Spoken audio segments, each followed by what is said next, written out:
This telecast is available on ESPN2 HD. Mount Rainier, the Pacific Northwest, and Seattle, where the temperatures are cool and the air is thick, a perfect combination for racing. Today, the Nitro cars race to 1,000 feet for the second time, but with those good conditions and a greater understanding of what it takes to win.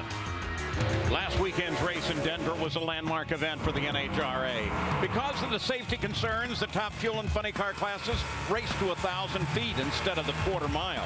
Tim Wilkerson took home his fourth Funny Car Wally this season. Wilkerson's final round win over Jack Beckman made him the sport's first 1,000-foot winner. And five-time Top Fuel champion Tony Schumacher rolled to a win number 6 on the year. Both Nitro points leaders figured out the shorter track, and that's bad news for everyone else. And more on those #1 guys. Here's Dave Reed.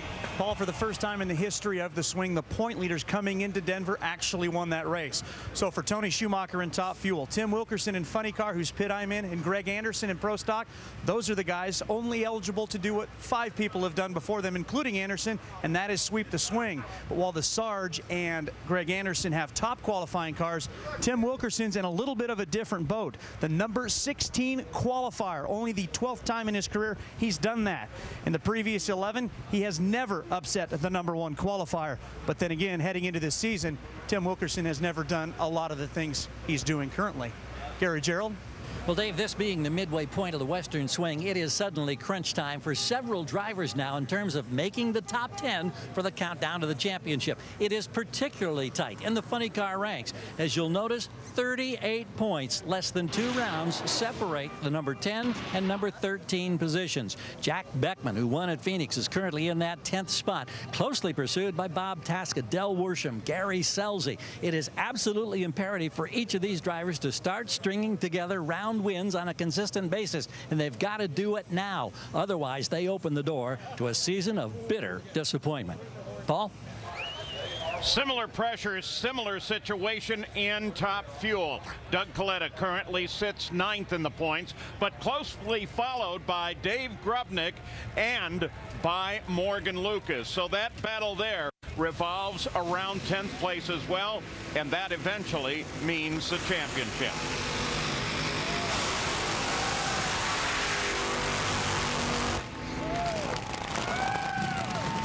So the first pair roars out in Top Fuel, and it will be the teammates, Dave Grubnick and Hillary Will. Grubnick, he is 10th in the points, just 1 behind Doug Coletta, 29 in front of Morgan Lucas. And he lost the first round to teammate Doug Coletta at Denver. Here is the Lucas Oil Top Fuel ladder. And of course, look down there, that Morgan Lucas, Doug Coletta battle. That's what we're going to be keeping an eye on here right at the beginning. On the other side of the ladder, some good matchups, including Larry Dixon, who's been winning rounds, and Doug Herbert, who won just 2 races ago in Norwalk. So Top Fuel on the line in Seattle. A beautiful day, clear skies overhead. Temperatures are nice and cool. Track temperatures are cool, and the air is thick. Dave Grubnick, 10th place. He dropped 1 place in the points after Denver, and he has 9 first-round losses this season. Hillary Will, on the other hand, 7th in the points. She has been as high as 4th this year. Had a breakthrough win this season at Topeka when she beat Larry Dixon.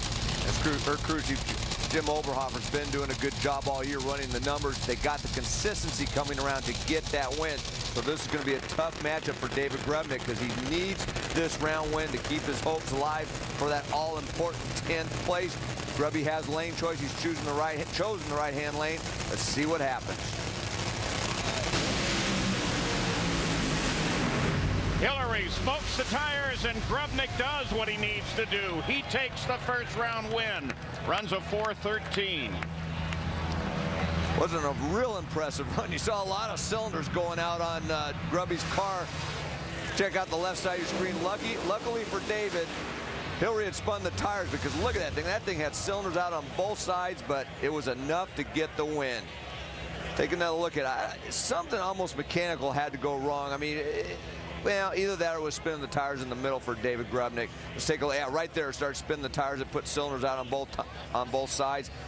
David just legs it into the next round. So the first pair is down the track already in Seattle, and we are racing.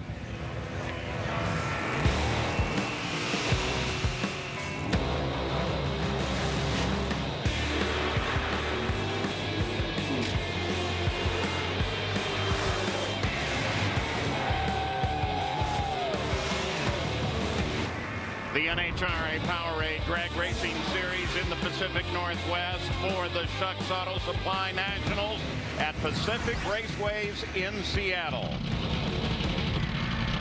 Our next pair coming out now, but first we go down to Gary Gerould. And with Dave Grubnick, man, I'm holding the gear. He's getting the helmet off, the earplugs out. How important are these rounds now when you start thinking about the top 10 and making the countdown? Well, extremely important. Right now, I'm really counting on Dougie. Because, you know, Morgan's right there with us, so he can knock us out. So, you know, yes, it is very important every round. They always are, but this one's exceptionally more important. But, you know, for Connie, my entire crew, DHL, Technico, Redline, they all support us.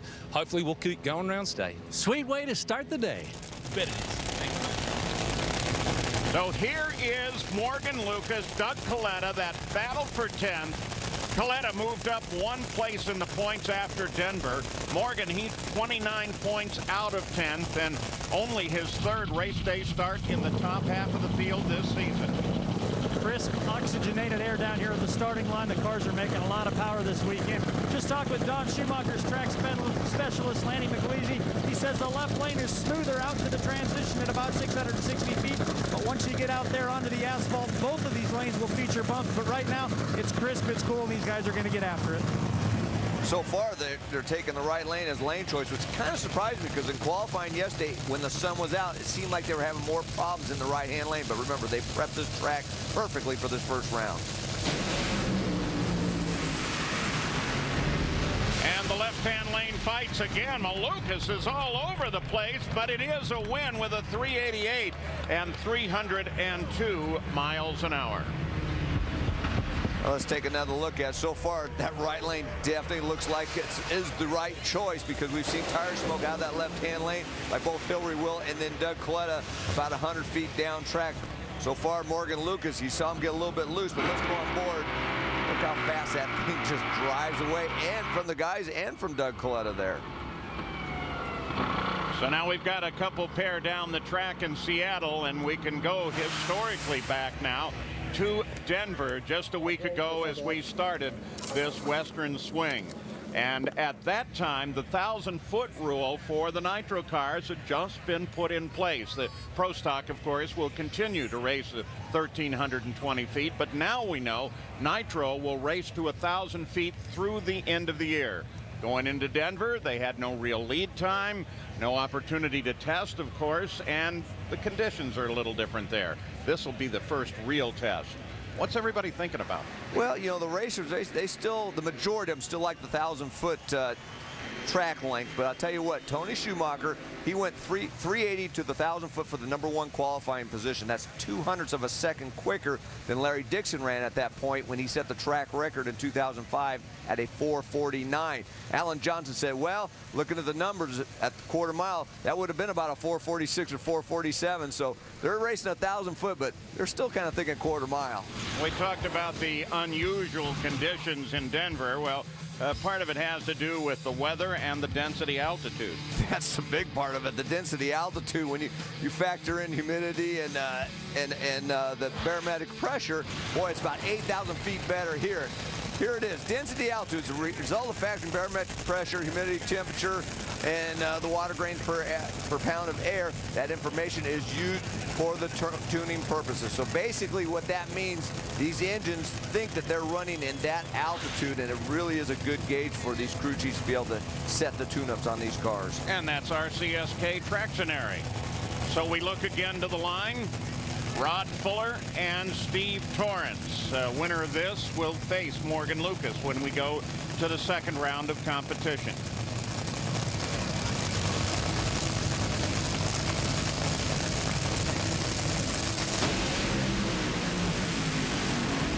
Whoa, goodbye, Hot Rod Fuller. Torrence finds his problem. Fuller runs a 392 at 300 miles an hour. I'll tell you, it's a bit of a surprise I'm seeing people struggle in that left-hand lane, because in qualifying, both lanes looked relatively even. I mean, they're never exactly the same, but a lot of cars were making good runs that left-hand lane. Steve Torrence and that car over there, they have had problems this year smoking the tires at the hit of the throttle. Hot Rod Fuller, though, makes it right down that right-hand lane into the second round. And when we come back, it will be Tony Schumacher coming to the line. Can this man be beaten this year? And what about Brandon Bernstein? Currently sits 6th in the points. Like to inch a little further forward. Are you achieving? Well, during the opening ceremonies, this great shot. Look at that. The parachutists coming in with the American flag and the jet passing overhead. Of course, Boeing thinks they're so many of their fine jets here in the Seattle area. Part of the NHRA Powerade Drag Racing Series. We're in Seattle, and Gary Gerould has Morgan Lewis. Well, Morgan, you're sitting there waiting to be the second pair down the track, and you're seeing that man Grubnick get a win right in front of you. He's the man you're chasing. That tighten the screws in terms of pressure for you? Oh, of course it does. You know, we're getting to that crunch time of the year, and that's one of the things we've been paying a lot of attention to. I mean, JR, we're trying to get him in the points and get him back caught up so we can get both cars in the top 10, but we've got a lot of really good cars to catch up with, and to be honest, our car's finally starting to get some consistency and going down the racetrack. And I'll tell you what, this 1,000-foot thing kind of brought the racetrack to us a little bit. So I'm pretty happy, and we've got a tough competitor next round with Hot Rod. And I'll be honest with you, if JR wins, it'll make my whole first-round experience great. Great time of season to be finding consistency. Well, and good news, too, that the 1,000-foot is helping him. He's obviously a fan. You look over the shoulder of Antron Brown, and you see Lee Beard reach in there. Beard has won here in both Top Fuel and Funny Car. Funny Car was with Bazemore, and Top Fuel with Gary Ormsby in 1990. Bob Vandergriff is on the other side.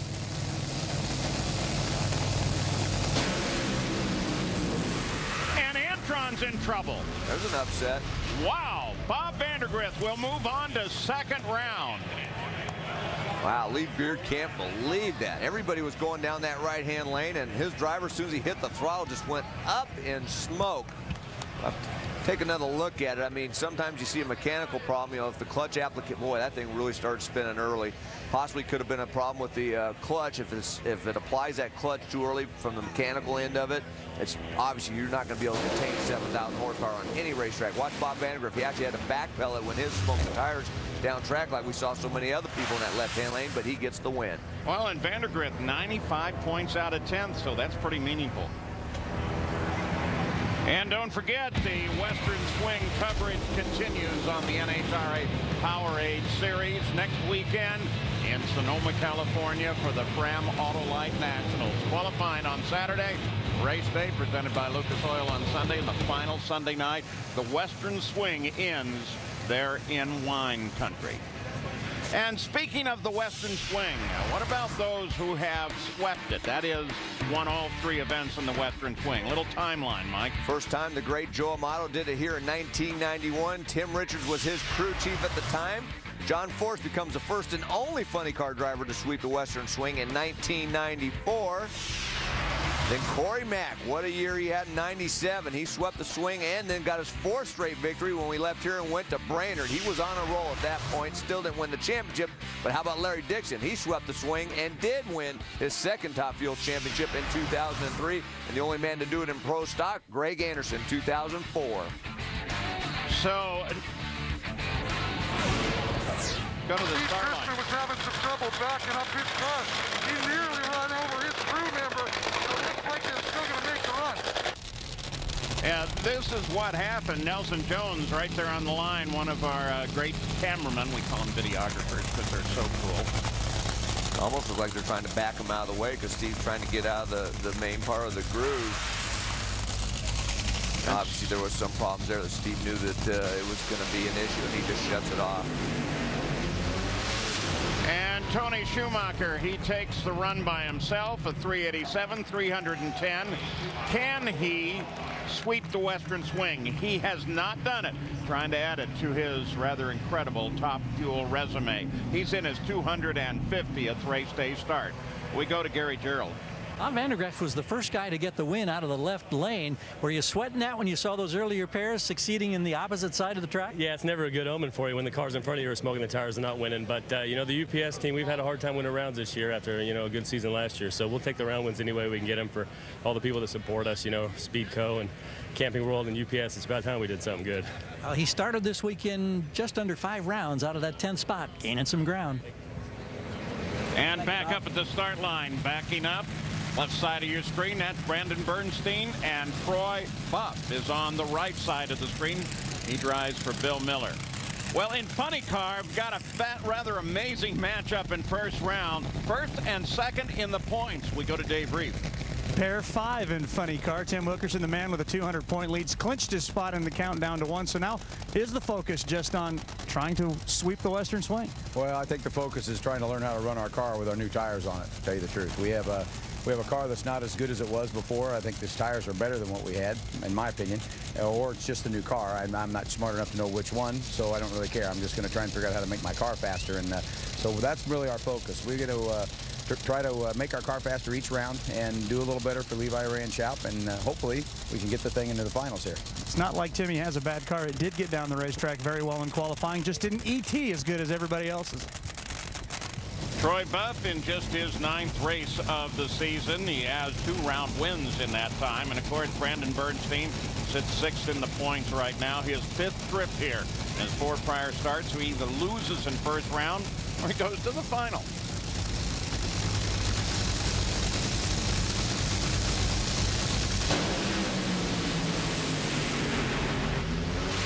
Wow. Oh, good race. Bernstein, does this mean he goes to the final? 385, 310 miles an hour, quickest run of the round over Troy Buff. Let's take another look at this. Troy Buff got the advantage off the starting line by a little more than 1/100th of a second. Wasn't quite enough. You probably wish he would have had a little bit more, obviously, but Brandon Bernstein was able to drive around. Brandon had a great car in qualifying. Tim Richards, it looks like he's given another one here on race day as he's got low ET of eliminations thus far. As you take a look at our Lucas Oil finish cam, what a great race, about a wheel length at the stripe.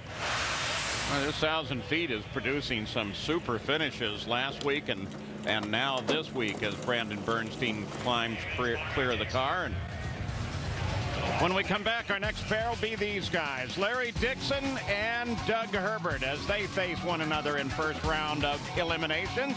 And we'll be talking with Robert Hight. HRI Western Swing, Denver, Seattle, and then Sonoma, California. It's an annual event, and the teams love it. Most of them just actually stay out west and get a lot of tourist time in as well. Well, as we suggested, coming to the line, Larry Dixon and Doug Herbert. Dixon has beaten Herbert 3 times this season. And Robert Hight, boy, he did good at Denver. Moved up 2 places in the points to number 2.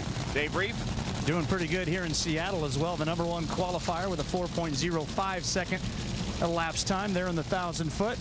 And as the #1 qualifier, you get the point leader. How the heck does this work out? Yeah, I thought being #1 was supposed to be a good thing. You know what, though? Wilkerson's done a great job this year. He's got a big lead. And if we have any chance at all at catching him to be #1 in that countdown, we got to win, beat him first round, and we need to win this race. Beating him first round, going on and losing second round doesn't do us any good. This Auto Club Ford needs to win some rounds today. If they can go on and win the race, it'll only be the 4th time he's been able to do that from the #1 qualifying effort. This is a team that's turned the corner thanks to figuring out their fuel issues. Kevin Pointer, crew chief for Doug Herbert, points him on. Herbert has 6 first-round losses this year. Larry Dixon has 3.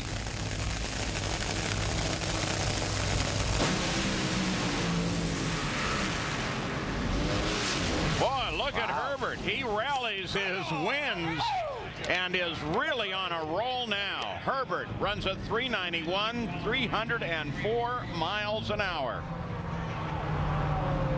I'll tell you, Kevin Pointer and the team are doing a good job. They had to have felt good watching Troy Buff and Brandon Bernstein in front of them go right down the track, especially that left lane with Troy Buff running the 387. But I'll tell you, Doug Herbert did a great job. He had the advantage off of the starting line by 4.5 hundredths of a second, and then he just marched right down that pretty tricky left lane, although we're seeing some good runs in it. That means you have to hit the combination right, and I think Kevin Pointer did a good job to get his driver into the next round.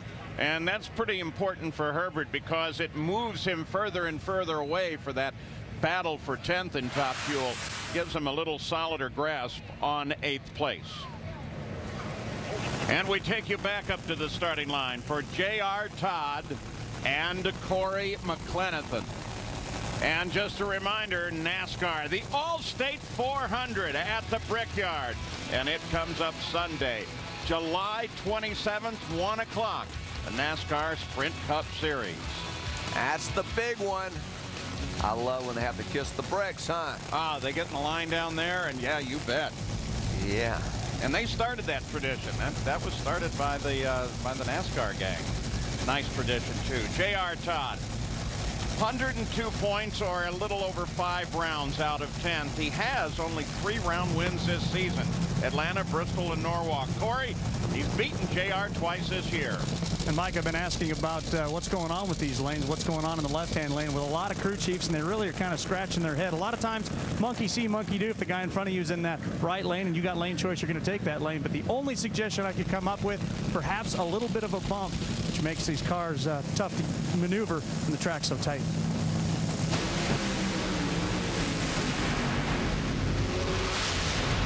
Well, and that is Corey McClenathan with a fire.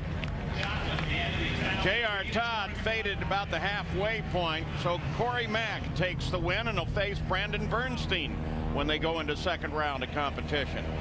Tell you, I don't think there's anything wrong with that left-hand lane right now. Could be a case it just needed some rubber on it, too, because like I said, that left lane, there was nothing wrong with it in qualifying, but boy, there was something wrong with Corey's car just before he gets to the finish line. Take a look at this thing right here. It's pushing out the oil everywhere on that thing. It's got cylinders going out left and right, and you're going to see the fire come out of that just as he shuts the throttle off of that thing. That thing has got a lot of moisture coming out of it, and then it just pretty much lights it up on fire, but he gets the win. So there is the first round complete in Top Fuel, and it's been a fairly hot round and created some changes for us. We'll show you the Lucas Oil ladder as we move ahead to second round and how they will line up. Now, Grubnick will face Schumacher, but just with his first round win, he's moved around Coletta and into 9th. Other side of the ladder, we got some good matchups, including 2 big names going at it, Brandon Bernstein and Corey McClenathan. And in Funny Car, coming up, number 1, number 2 in the points, and guess what? They will face one another. It'll be Tim Wilkerson as he comes up to race against Robert Hight. You don't see that very often.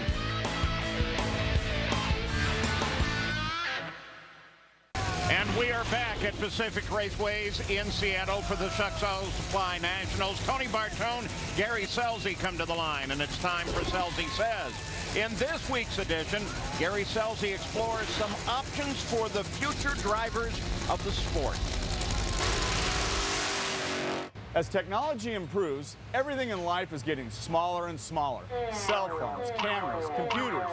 We here at Schumacher Racing are taking this movement one step further, a smaller driver. We're working with our next generation drivers on their interaction skills with the fans. Hey, does anybody want my autograph? Can I have your autograph, Mr. Tolliver? Yeah, sure. With their media skills. Hey, Dave, you want to do an interview? Well, yeah, Gary, just not right this second. I got to talk to the hot young guns over here, so I'll be right back. You ready, Matt? Behind me, 3 of the hottest drivers on the entire planet, flat getting the job done. Let's start with Gio. Gio, what's it going to take for you to continue the success? Well, the car's been the real pig lately. Well, I think I got the talent to take home the win.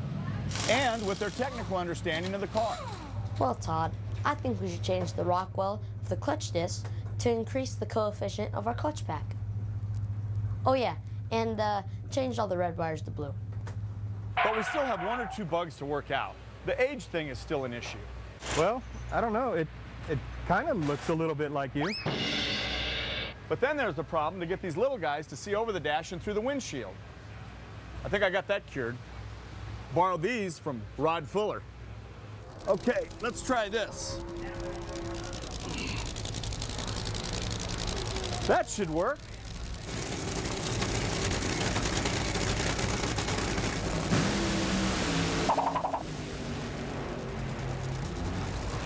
We may have to rethink that one. And by the way, Rod Fuller wants his phone books back.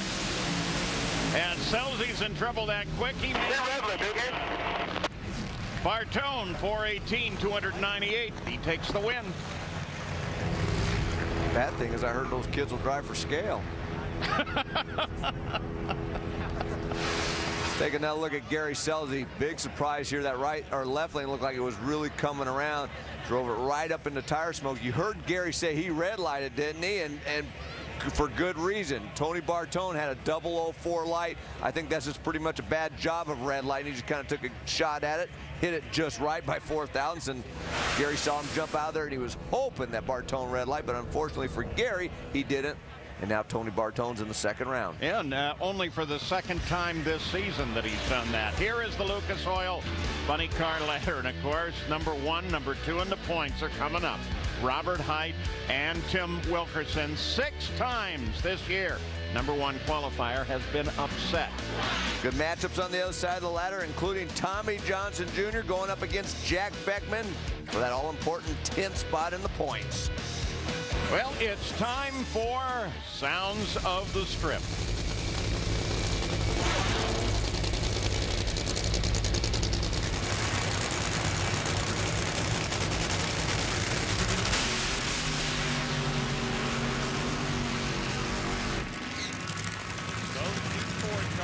Mike Neff, a former champion, is a crew chief here at this race. Now's the driver.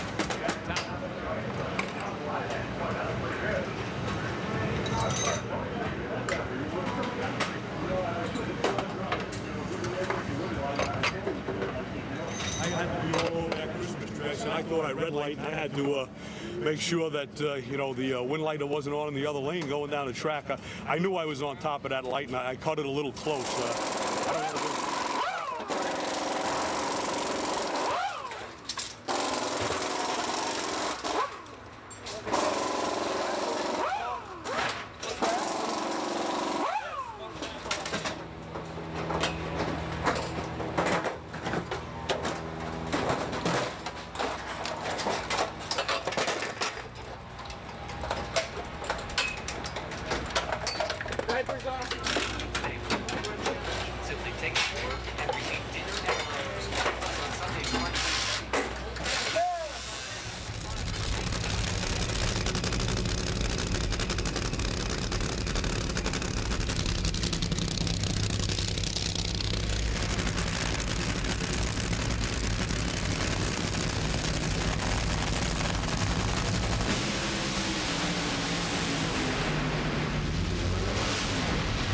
Two young guns of the sport, and the battle is won by Mike Neff.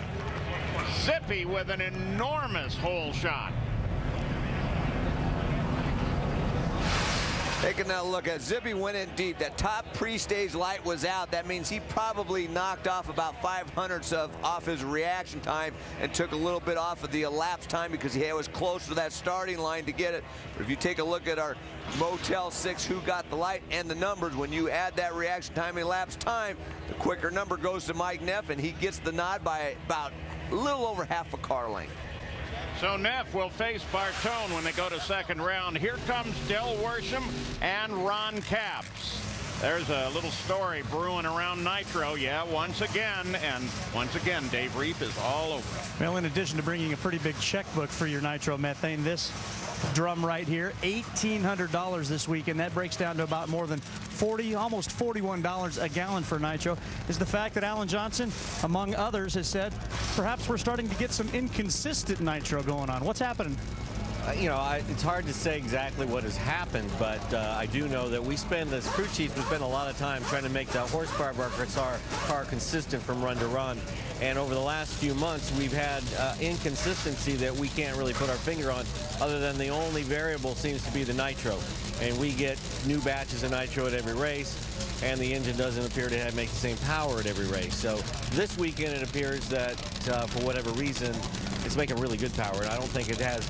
I don't think it's just the fact that we were at sea level, because we were at sea level at Englishtown, and we had to tune the engine up a whole lot more than we've had to here to make the same power. So There might be something going on there, but I just don't know exactly what it is. Interesting stuff. We'll be following, of course, Alan Johnson and his driver, Tony Schumacher, could sweep the swing. And, well, when it comes to winning here at Seattle, they've done that 3 of the last 4 years. Oh, perfect light for Dell. It doesn't help them all that much. Caps runs a 4.17, 298 miles an hour. 17. Did he red light? No. Man. Let me tell you, that happens. Off of his motor. I mean, that was just basically a guess because Ron Capps left when he saw Amber, but, you know, obviously he saw Dell Worsham out there. Now, I can tell you from a standpoint, I did that in the final round against Ed McCullough, Ron Capps' crew chief at Denver in 1991, and Ace actually did red light, and I didn't know, and I chased him down there thinking I lost the race, and he'd red lighted by about basically 1/100 of a second. So as a driver, you always wonder when you see him jump out like that. Well, Dell can at least go away knowing that he's just run the first perfect light of his career. Unfortunately, ran it into a loss. Well, you remember last year here, Tommy Johnson Jr., big moment for him, loud too. Right in the lights, you're going to see that thing backfire and just shreds the body as John Force maneuvers around all the debris. And it'll be Tommy Johnson Jr. and Jack Beckman will be coming to the line, and hopefully he won't hear any more of those really loud noises when he gets down the track.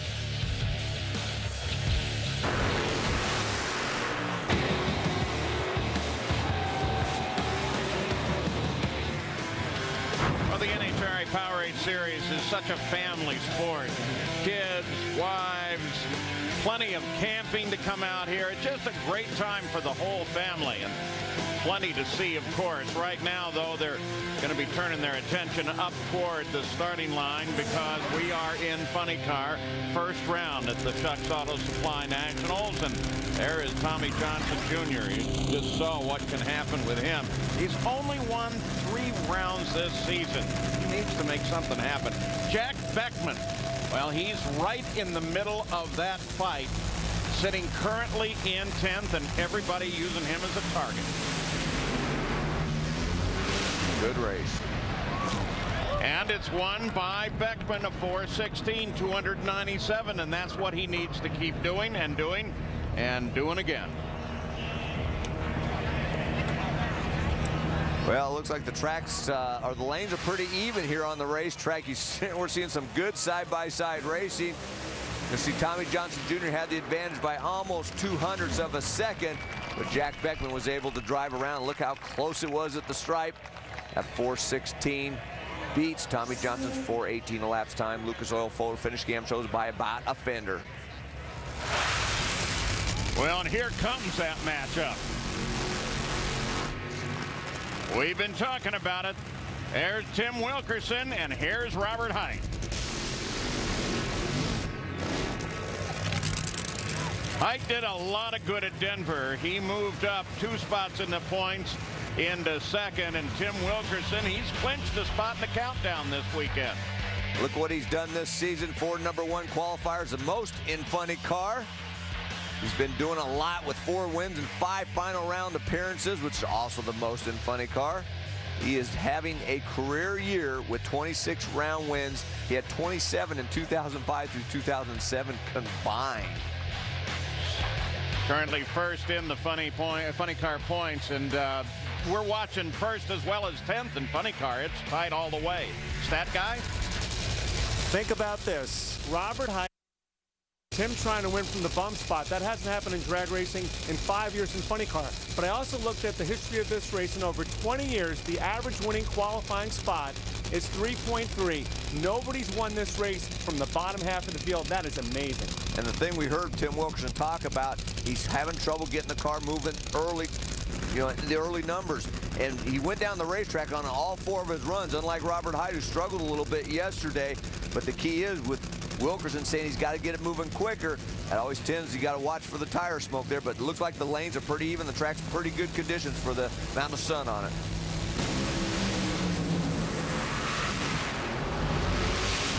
Boy, look at Robert go. Good job. Interesting stat, though. He's only won from the pole 3 times in his prior 25 starts from number 1. That's a nice job. John Force's got to like that since he's sitting out today after his DNQ this weekend. Take another look at it. Robert Hight, this was him all the way. He had the advantage off the starting line, never looked back. Crew Chief Jimmy Prock dialed him into low ET of eliminations thus far. A great 4:13 elapsed time to the 1,000-foot, slowing just on the other end about 296 miles per hour, just short of 300 miles per hour, but still a nice job. I'm guessing Tim Wilkerson doesn't like this place. Consider this, 8 races here. He has only won 1 round of racing. Well, Jerry Tolliver, left side of your screen, and Gary Densham on the right side. For Tolliver, only 1 round win this year. We take you up to the top end, Gary Gerould. With Robert Hight, 3 times the last 3 years been the #1 qualifier. Hasn't always been the easiest, however, to continue on elimination day. Big first step here with low ET of this first session. How pleased are you? Oh, unbelievable. Anytime you can beat Tim Wilkerson, he has been the class of this field all year long, and everybody's chasing him. So you know what? Whatever we got there, we need to keep and not tell anybody else except for our own other Ford teammates. But it's unbelievable. I'm excited because I'm staying on the road this week, and I'm traveling with all my guys down to Sonoma, and it's like the old days for me, being on the road, and we're gonna win this race. And is he pumped? Yeah. And you think that was a big moment for Robert Hight to be able to do that when he got out of the car? Yeah. He was worried about Wilkerson. Boy, definitely, and for good reason. I mean, Wilkerson's been tough all year. That's why he is leading the points. Gary Densham, left side of your screen. His first ever round of funny car competition was here in 1989, and he won it over Mike Dunn. Pedal fest. Oh, here we go. And he wins another one, Densham. That's what I call pedaling, man. Marty, the one-man party. Man. But how about that? I got to agree with him. Gary Densham definitely did a fantastic job. Take another look at both cars are going to spin the tires pretty close together. Gary gets that thing recovered. The car made a move towards the center, but he was able to reel it in. Take another look at it. This is classic Gary Densham. He's been doing this for so long. Spins the tires, it gets sideways. He even gets back on the throttle before the thing was squared up. But you look at the throttle blades. He did not go full throttle. He just rolled into that throttle. A great driving job. And at the line, of course, Marty, he was all over that. And that will put Gary Densham head-to-head against Jack Beckman when they go to second round. Well, Funny Car continues to move in their first round of competition, and coming up, it will be Ashley Force as she takes on 5th in the points, Cruz Pedregon. Ashley's currently 4th. Well, there's Jack Beckman's car already back into the pits, ready to be disassembled and then reassembled to face Gary Densham when they go to second round. And up at the start line right now, it is Ashley Force and Cruz Pedregon. Ashley Force, you remember last year at this track? This got her attention. How can we forget in the pedal fest against Kenny Bernstein? She gets her sideways and rotates that around and smacks the wall before spinning around and finally coming to a halt.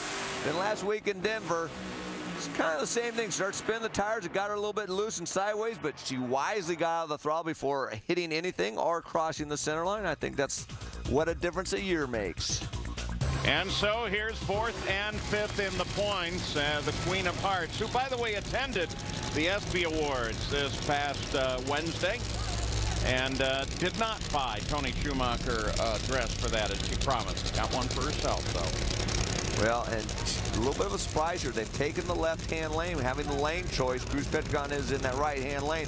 I got to believe from what we're seeing now, the lanes are fairly even. I mean, whoever, if one or the other smokes the tires, I don't think it's anything to do with the racetrack. It's just the setup for the conditions right now. They look pretty even, but it's a little bit of a surprise that Ashley is over on that left-hand side. And it didn't work for her. As Cruz 5th in the points, just 20 out of 4th coming into this round. So Big step forward there.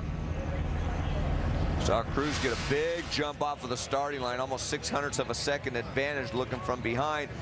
Cruz had that thing stuck right down the middle, and he ran down the racetrack all 4 runs this week, and Ron Tobler's been doing a good job. But look at Ashley, got that car just out of the groove on the left-hand side, and as soon as it did, it just drove it over towards the wall to the point where she had to lift out the throttle. And next weekend, we'll do it all again as we continue on this annual Western Swing off to Sonoma, California, south of here in Seattle, and the qualifications on Saturday. Coverage comes up at 6 o'clock. Sunday, those finals at 7. Melanie Troxel and Tony Pedregon are getting ready to fight one another, and we're in first round of funny car competition. Pro stock competition round 1 will be coming up next here from Pacific Raceways. Dave Conley is the #1 qualifier, Dave Reed. And Dave Conley just 2.5 rounds out of that top 10 spot. But show me another guy in pro stock, this ultra competitive class, that can miss the first 5 races like you did and still be in this position. Coming off that round 1 loss in Denver, how important is today? Oh, it's very important. Let's not talk about last weekend. It's, man, what a week and what a difference a week can make. You know, it's incredible. We come out here, hit the track running, had that cool air come in for us, and at the end of the day, at the end of qualifying, that Charter Communications car was on top. I was just a lucky guy to get to drive it, and it's all due to the team. I mean, it's the same great team I had last year, and hopefully we can go ahead and win some rounds today. I mean, that's key ingredient right now. We just got to go rounds and make the right calls on Sunday and try to get in that top 10. Defending event champion is also the subject of our Powerade Power Time. Going to watch very curiously, too, as Warren Johnson takes on Jason Line. Warren in that number 10 spot. Conley could be in the top 10 by day's end. But it's funny car right now. Melanie Troxel, her 100th race weekend as a pro. But it's not going to be a good one as Tony Pedregon lays down a 4:15 at 300 miles an hour. Troxel just gets off the line way, way too late. Well, there's a reason for that. You're going to see Tony Pedregon go in and put the top 3 stage light out. In other words, he deep staged. I got to believe that threw Melanie off. She probably hesitated and looked up, and then when she did that, that amber light came on, made her dead late, had a cylinder out anyway. Tony Pedregon was moving right down the racetrack. You saw, looked like Melanie right after the 1,000-foot mark went over the center line, but at that point it didn't matter because Tony Pedregon's into the 2nd round. And speaking of that 2nd round, here is the Lucas Oil ladder, and look at that. Robert Hight, Tony Pedregon, they fight one another, 2nd, 3rd in the points, and they'll face one another. It's been a tough day for Robert. Good matchups on the other side, including Ron Capps and Cruz Pedregon going at each other. That'll be one to watch. So that's the funny car ladder, and in Bob Vandergrift's pit, they're working away because they will face Doug Herbert. And Vandergrift, if he can continue winning, that's really going to help him as he tries to move further and further forward and get into that top 10, do some good with it, the championship. John Forrest giving Cruz Pedregon a ride back from the top end. And it was Cruz that beat his daughter Ashley. Oh, okay, whatever. Well, John had the day off. He needed something to do. So Larry Morgan and Alan Johnson will be the first pair off the line in our Pro Stock round 1. And we'll show you the ladder here. And that Larry Morgan, Alan Johnson, that means 2 Mopars, 2 of the best Mopars going against one another. Other side of the ladder, Dave Conley will be watching this one big time as Jason Line goes up against Warren Johnson, with Jason having the lane choice. Larry Morgan, he has the quickest NHRA Hemi Pro Stock car of all time, but you saw Roy Johnson there for a minute. He builds a real fine motor, too. And Alan Johnson sits 5th in the points, while Larry Morgan, he's back 14th. And Larry Morgan built some pretty good horsepower, too. Both these guys know how to run these Mopars. We'll see how the track conditions are. They were a little bit tricky in the final session yesterday when the sun was out, but track looks pretty good, at least for the fuel cars right now.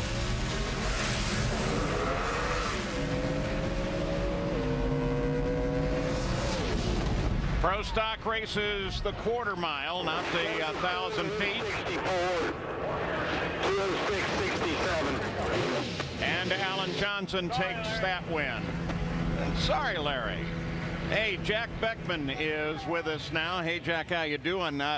You've actually had a pretty good day, not so much because of your win to put you against Gary Densham in the second round, but because everybody behind you in that battle for 10th, Tasca, Worsham, Scelzi, and Troxel lost.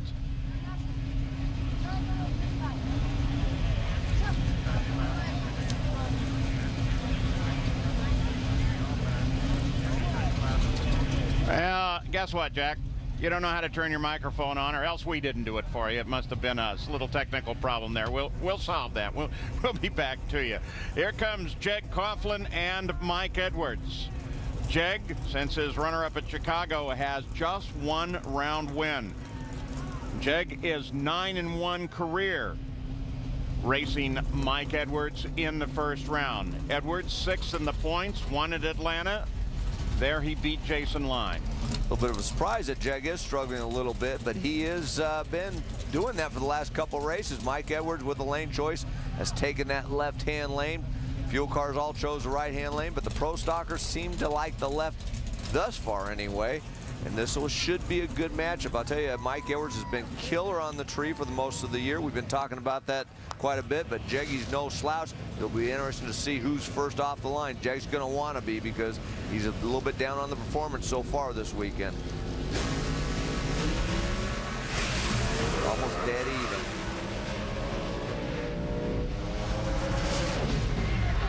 And he, as you suggested, would have needed to come off that line. It was just way light down low. It felt like it flared really, really hard and just didn't have anything out there. Okay. So with them coming off the line fairly even, it's a 6:63 by Mike Edwards at 207 miles an hour that takes the win.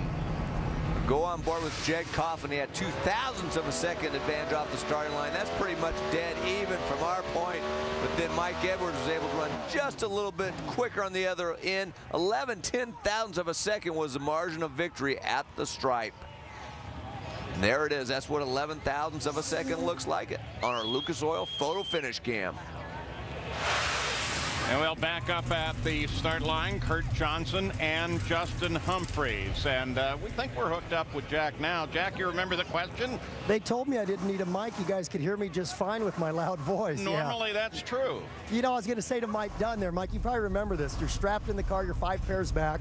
You're trying to get your mental game together. You're trying to visualize the run, but you can't help counting the points. And we watched Worsham lose, we watched Tasca lose, and unfortunately watch our teammate Gary Scelzi lose, which all those help us out quite a bit in the points. And now next round with Gary Densham, we got a chance to help ourselves out pretty much. So it's nice to have our destiny in our control, because you always want to affect your standings on the racetrack, not biting your fingernails in the pits. Well, you're absolutely right, Jack. I mean, I've definitely counted points from time to time, and you're not supposed to, but I got to ask you about your matchup with Gary Densham next round. How hard is it to beat Gary Densham right now? I honest to God, Mike, I think Gary Densham is the story of the year in the nitro categories, and I think if you're going to give the MVP, Tim Wilkerson's been unbelievable, but the budget Gary Dencham's running on this year, he has no business kicking our butts the way he has been. Well, Jack, thanks for the time. Go get Gary when they come to second round. We'll see how that works out for you. Go Mopar. Yeah, exactly. And Justin Humphries.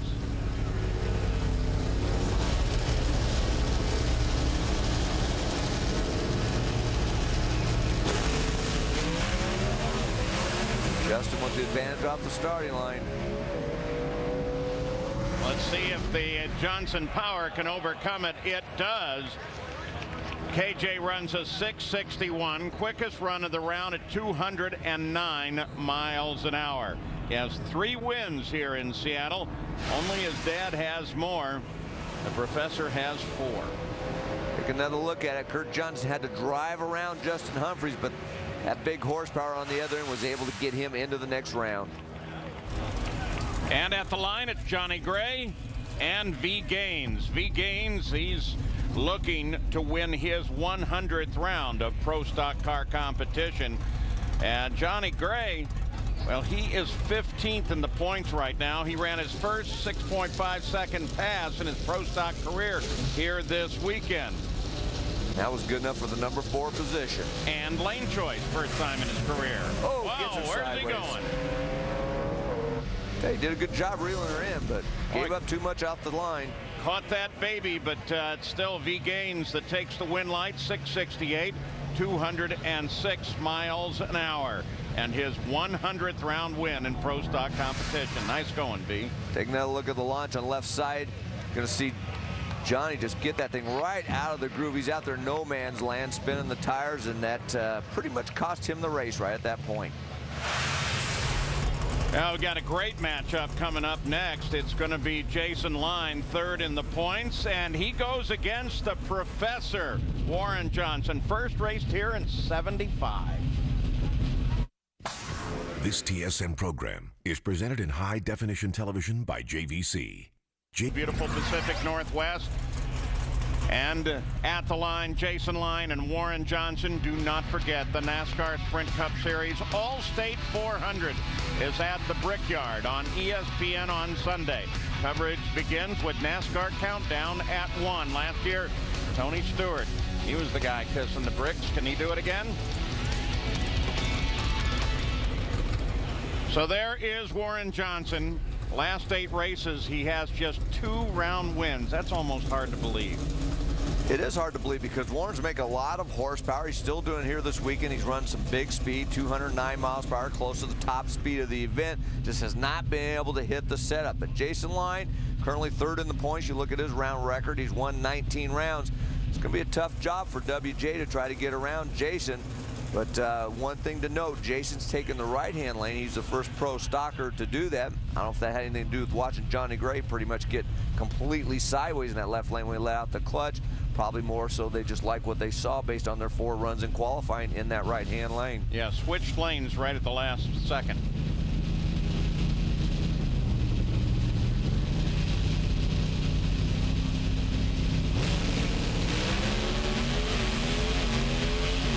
Slight advantage to Jason.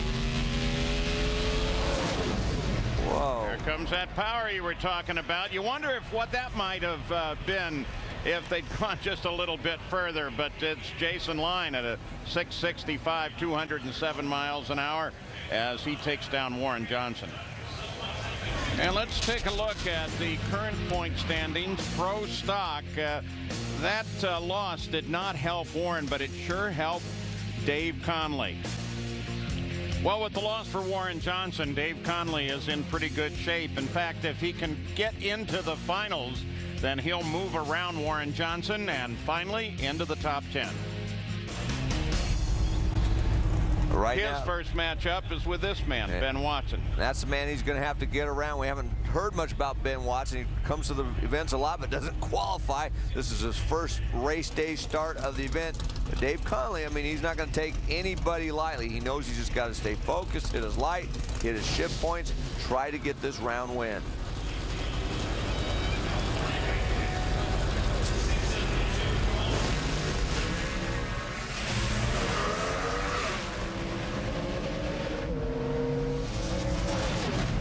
Conley comes off the line better.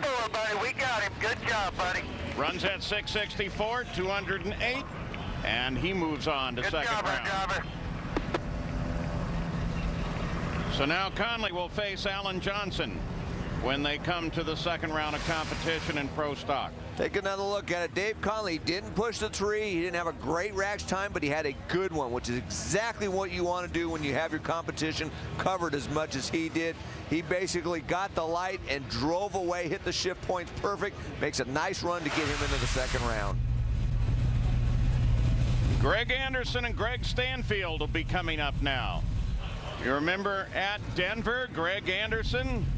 Well, he's clinched a spot with his win at Denver. He's clinched a spot in the countdown, first pro stock driver to do so. And may be on his way to a sweep if he can do well here today and become only the first pro stock driver to sweep the Western Swing twice. He's the only one to sweep it so far. Yeah, the only pro stock driver to do it. That's how hard it is to do. But look in the last 3 races, he has dominated. 2 #1 qualifiers, 12-0 record, obviously, because he's won the last 3 races. That puts him first in the pro stock points, and he looks awfully tough right now. Making him the Geico one to watch. Anderson and Stanfield.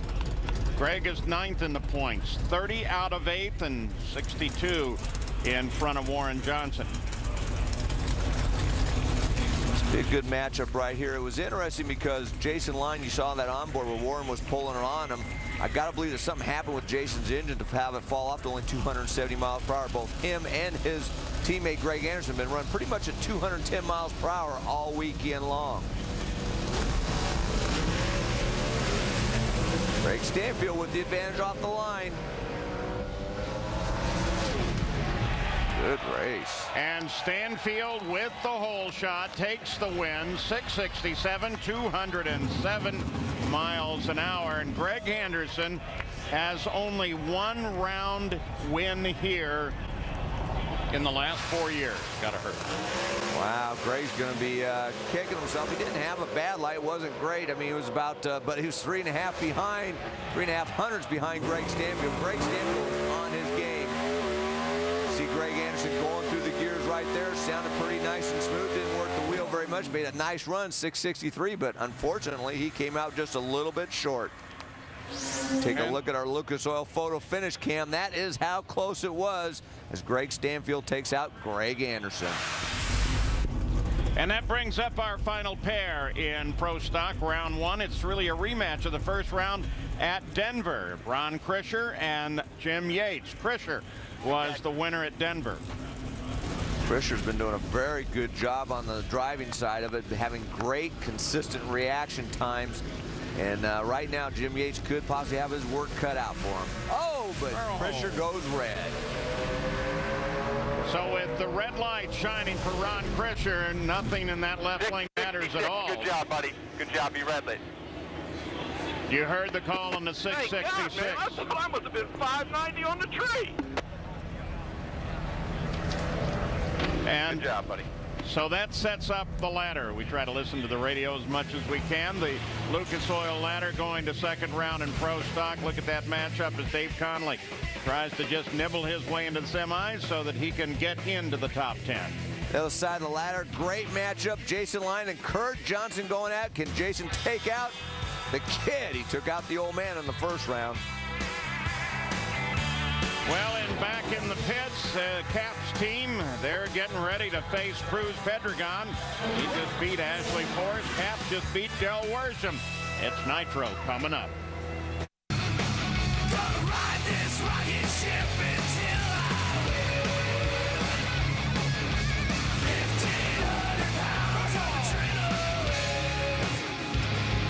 Adrenaline, that's what everybody on the line is looking for. It's the NHRA Powerade Drag Racing Series from Pacific Raceways.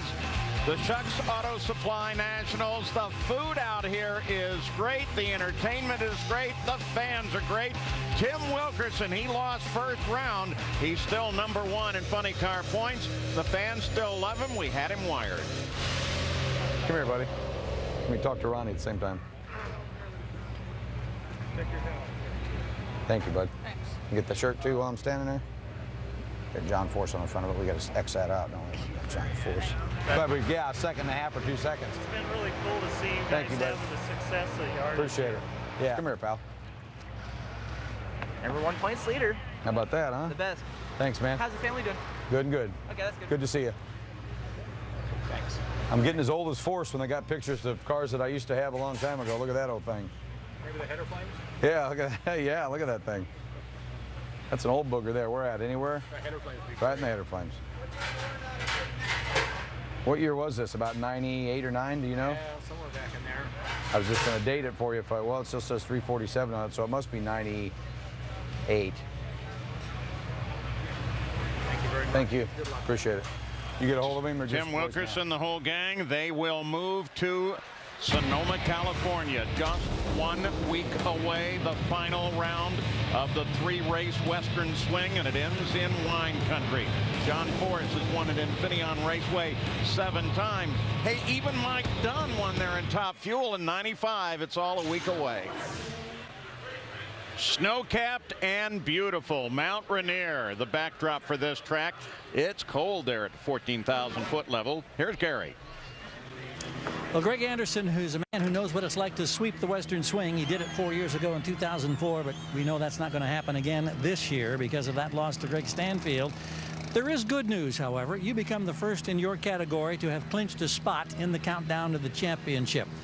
Does that ease the pain at all? Yeah, not right now. It did this morning when they told me about that. That's a neat feeling. It certainly relieves a little pressure, but obviously I made a mistake there, Gary. And like I said before, we come to every race to win every race. You know, want that championship. That's later on down the road, and you can't worry about that till it gets there. So the project is to go to every race, try to win. I can't win if I don't get past first round. Obviously, Greg did a fantastic job there, and I didn't do a very good job. But just sorry, I apologize to my guys at Summit and Pontiac and everybody. We had a great hot rod today, and I let them down, but another week, we get it back again. So a 3-race winning streak is broken. He heads to Sonoma trying to start a new one. Well, over in Rod Fuller's pit, Rob Flynn, the crew there, working away on that machine because he has to take on Morgan Lucas when they come back to the line. And Morgan Lucas just keeps getting stronger and stronger. Doesn't have the alcohol car here this weekend, so Morgan is focused. Seattle. This is a magnificent city to visit. There's so much here on the Puget Sound, and this is just part of that. Take the tour, really have a great time. We're having a pretty good time out on the other side of Kent, Washington at Pacific Raceways for the Schucks Auto Supply Nationals. And it's round 14 of 24. More importantly, we're moving closer and closer to that countdown to 1 that starts after the U.S. Nationals. Lucas Oil Top Fuel Ladder. Tony Schumacher and Dave Grubnick will be coming up. And Schumacher is 25-7 over Grubnick. The other side of the ladder, 2 big names, Bernstein and Corey going at it, plus Bob Vandergriff is going to take on Doug Herbert, with Doug having that lane choice. Let's take a look at the Top Fuel highlights coming out of the first round of eliminations. Top Fuel round number 1, Steve Chrisman breaks something after the burnout has to be shut off. That gives Tony Schumacher a solo run. He's going to go for lane choice. He legs it all the way down for a 387 at 310 miles per hour. And Doug Herbert and Larry Dixon. Herbert been looking stronger and stronger. Look how strong he looks there as he does a lot of good for himself in the points as well. Just a reminder, we continue this Western Swing with the final round. That's in Sonoma, California at Infineon Raceway. Qualifications on Saturday, and then the race just 1 week today, 7 o'clock on Sunday. And our first pair for this, the second round of Top Fuel eliminations, again racing to 1,000 feet, will be Doug Herbert and Bob Vandergriff. And we have an email for you. The question from Randy in Glendale, Arizona is, why is there a difference between the nose of Doug Herbert's Top Fuel dragster and that of the rest of the field? To answer that, Keith Stewart, Doug Herbert's team. Our Spitzer body is a little larger than most because our roll cage is larger than most because of the fact that our driver is a little bit larger. Some of it's aerodynamic reasons, and some of it is more related into how the body is designed. But as far as the nose cone, since the body's higher, it requires the nose cone to be higher and shaped a little better because it's higher into the airstream. It also relates to the fuel tank, which sits along in this area here. With a taller body, we can have the weight in a tighter, taller package in relation to the fuel, which is related to these fuel tanks. This is the tank that we run, and this is the low-profile body tank. The gallonage in the two is the same. It's just stretched over a longer area, which distributes the weight different on the front end of the race car. Herbert and Vandergriff. Battle fast, and Herbert comes back at him. Herbert runs a 441, 234 to Vandergriff's 481, 158. And Herbert, he is just having, once he got his win, it looks like he's been reinvigorated by that. Well, taking that look at Doug Herbert, he's actually gone back to that shorter body, so it has the shorter fuel tank. Does change the balance of the race car, but right now the balance looks pretty good up to this point. Then he starts spinning the tires. Luckily for Doug, Bob Vandergriff in the other lane is having the same problem. Doug does a great job of getting that thing to recover, just hazes the tires to the finish line and gets it into the semifinals. Our next pair will be Morgan Lucas. There you see him completing his burnout, and Rod Fuller.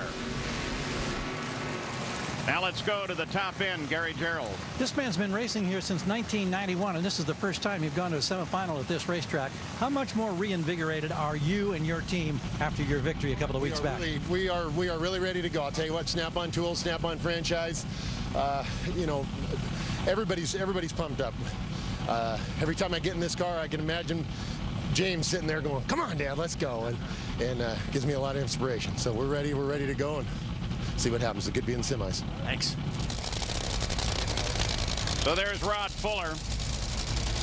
Has one win this year. That was at St. Louis over Tony Schumacher, and that was the opening salvo in the rivalry that has continued to this day.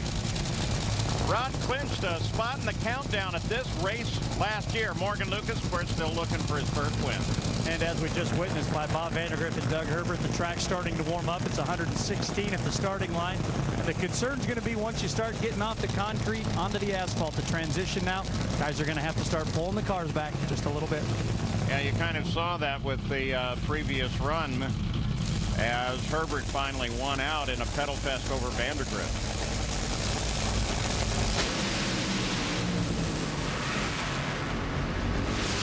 Both these cars stick, and it's Fuller with a 392, 306 miles an hour. The first guy to get to 1,000 feet and takes the win. Morgan Lucas, as soon as he hit the throttle, had a cylinder out. That was Hot Rod Fuller's problem last week in Denver. They never did make that car run on 8 cylinders, but they didn't have a problem in this run. They softened it up enough and kept all 8 cylinders lit well enough to run at 392 and advance him to the semi. Let's go on board with Morgan. You see him had his hand on the brake, but he's only run on 7 cylinders, pulls a chute. At that point, he knows his day is done.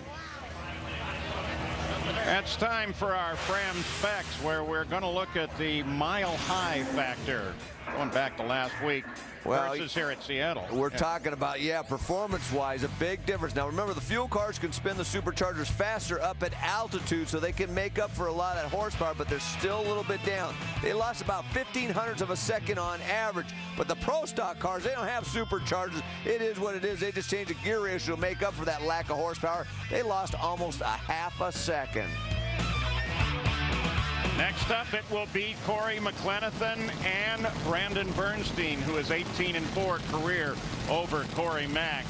Boy, Mike Dunn, when you grow up, do you not want to be Brandon Bernstein? Consider what he got to do. He got to judge a Hooter swimsuit pageant, and then on Thursday, he took a ride with the U.S. Air Force Thunderbirds flight demonstration team.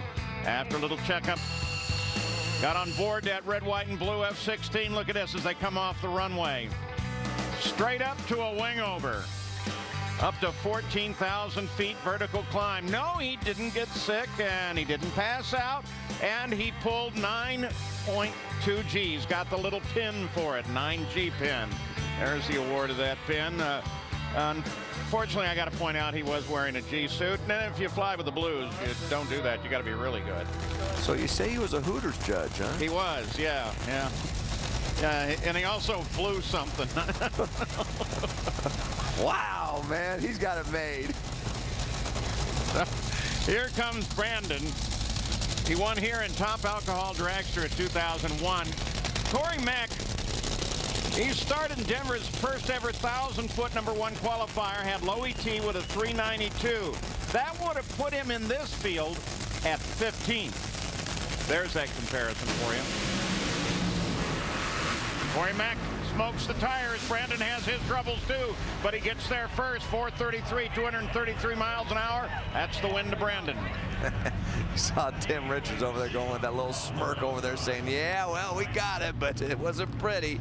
I'll tell you what, though, you'll take it any way you can on a tricky racetrack. And you're going to see Corey McLenathan on the other side of your screen smokes the tires first. Brandon starts spinning the tires just before the 330. The car drifts over towards the center. Got to be very careful, because if he crossed the center line before the finish line, he would have been disqualified, but he's able to keep it in his lane. Taking a look at Corey right here, starts applying the clutch. Tires just would not hold and starts smoking the tires. He gets out of the throttle and pretty much ends his day right there. And as a result of that, Brandon Bernstein will face Doug Herbert when they come back for the semis.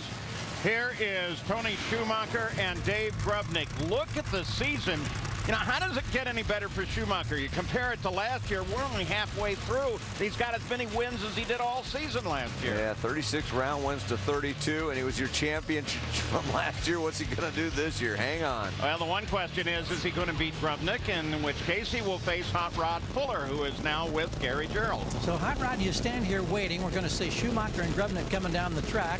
What do you think the odds are that you may be facing your nemesis, Mr. Schumacher, again? My mom used to say when I was younger, I wasn't always the brightest kid. You know, I used to fight in like MMA competitions, and sometimes I'd get my butt whipped, but I just kept on coming back some more. So I'm probably one of the few guys that's hoping that he wins, so I get him next round. You know, I have a lot of respect for those guys, and Alan Johnson and Tony, and you know, that saying is, you want to be the best, you better beat the best, and I want him. We'll find out if you're going to get him in just a moment. Well, there's a good attitude. You know, they call him the Sarge, Tony Schumacher. The way he's going through this field, you think maybe they got to change that to the tank? I mean, what a year he's having. Just boom, boom, boom, moves forward. Grubnick, you got to watch him, though. He's looking for his 150th round win. He moved to 9th in the points, stepped up one in the first round of competition here.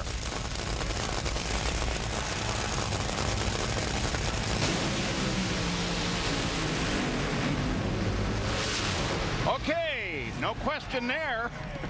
Tony Schumacher, 393, 305 miles an hour. And he now will get Rod Fuller. Rod gets his wish. Be careful of what you wish. And Hot Rod Fuller's going to have lane choices, 392 quicker than Tony Schumacher's 393. It looks like the lanes are fairly even. I mean, both lanes are producing some decent ETs and a lot of tire smoke. And right now it looks like that Army car is just basically on a rail. Well, we'll take a look now at the matchups as we move into the semifinal round. Tony Schumacher will face Hot Rod, but look at that. Rod's going to have the lane choice. Other side of the ladder, that Brandon Bernstein's going to go up against Doug Herbert, with Brandon having the lane choice. And back in Doug Herbert's pit, they are working away because he will face Brandon Bernstein. 2 red cars will be on the line, and boy, that will be quite a challenge for Doug Herbert. But he has been up to the challenge so much this season. And what about Hot Rod Fuller? Yanks out his laser sword. He is ready to take on Tony Schumacher. No mention about the monkey whatsoever, but look out for the dark side. And we're back in the Pacific Northwest, round 2 of the 3-race annual Western Swing. And funny cars are coming up. Here are the highlights. Robert Hight, your #1 qualifier, against Tim Wilkerson, your points leader. Little bit of an upset here. I think it would have went either way, but Robert Hight gets the win with a great 4:13 elapsed time and a big sigh of relief. Yeah, he was happy with that one. Jack Beckman and Tommy Johnson Jr. TJ still struggles. Beckman, that's a really good move for him. That's going to help him enormously in the points fight. And here is your Lucas Oil funny car ladder. Hight and Tony Pedregon. That's a rematch of the final in Norwalk, and it was won by Tony Pedregon. Other side of the ladder, you got some good matchups, including Ron Capps and Cruz Pedregon, Jack Beckman and Gary Densham. So here's Capps and Cruz. We have Capps radio turned on.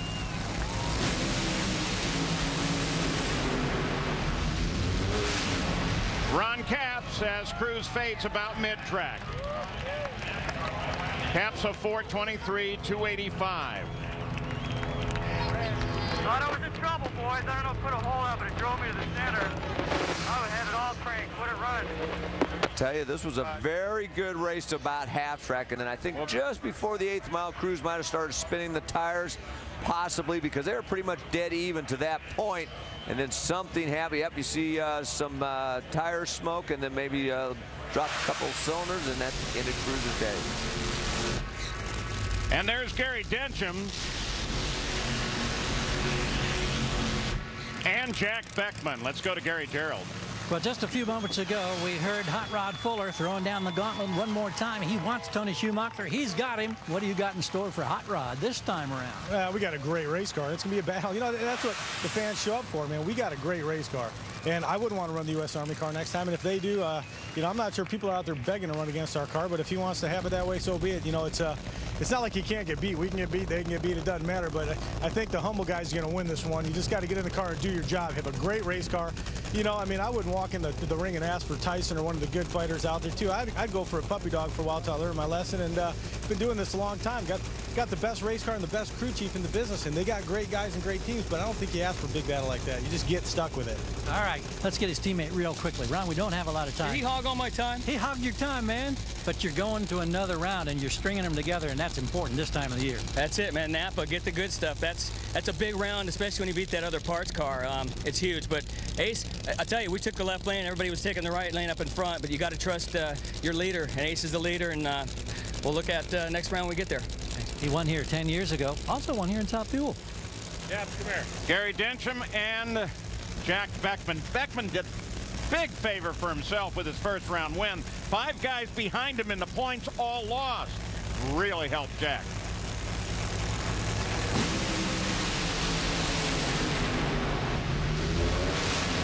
Yeah, but he can't hold off Densham. How about that, Gary Densham? I'll tell you what, he's been talking about not, stopping the series after Sonoma, not heading back east. But I'll tell you what, if you keep running like this and keep getting round wins, the hook will be in him deep. He'll go all the way, I can assure you that. Right now, boy, that car looked very good getting this win over Jack Beckman. So Gary Densham will face Ron Capps, and on the line with us right now, 3-time winner of this track Whit Bazemore. Whit, where you been? I've been hiding out in Bend, Oregon. You know, we had a baby back in February, a little girl, and so I've been just hanging out with the family, playing dad, and being, grilling out on weekends and having a normal life for a change. Are we going to see you back at a racetrack in the cockpit? Not in the cockpit, I don't think so. I mean, I would consider coming back under very specific circumstances. But whether that would happen, I don't know. I'm in no hurry to come back and drive. But you might see me at a racetrack maybe next weekend in Sonoma, hopefully, but not driving. Well, cool. What would those specific situations be? Would that be like a car owner or some other capacity? Well, a car owner and certain crew chiefs. I feel like if I ever had a chance to drive for Tim and Kim Richards again, that would be very enticing. Todd Okahara and Phil Schuler. Those 2 guys, I'd have to consider that because I feel like I have unfinished business with those 2 particular sets of people, and it would be enjoyable and rewarding, So, it would have to be the whole package: sponsorship, car owner, crew chief. But just to come back out and race for the sake of racing or the sake of a paycheck. I'm not that interested in doing that. Well, Whit, I know a lot of your fans would like to see you back, though. Thanks for joining us. We get back to eliminations right now. We hope to see you at Sonoma. Well, I greatly appreciate that, Paul, and, you guys have fun out there today. We are. Tony Pedregon and Robert Hight. Tony Pedregon came here 3rd in the points. Robert Hight 2nd in the points. He was also #1 here in 2006 and lost his 2nd round, as he just did again, to Tony Pedregon. Pedregon runs 419, 294 miles an hour. I'll tell you, Tony Pedregon is on his game, but you heard Jimmy Prock sound like he blew the blower on that thing. Yeah, you saw the backfire out of that Mustang. Cost him the run for sure, but Tony Pedregon was on a nice run, gets the win. Well, who's going to face then Tony Pedregon? We'll find out now. It is either going to be Tony Bartone, left side of your screen, or Mike Neff, who is now the last John Force Racing car left.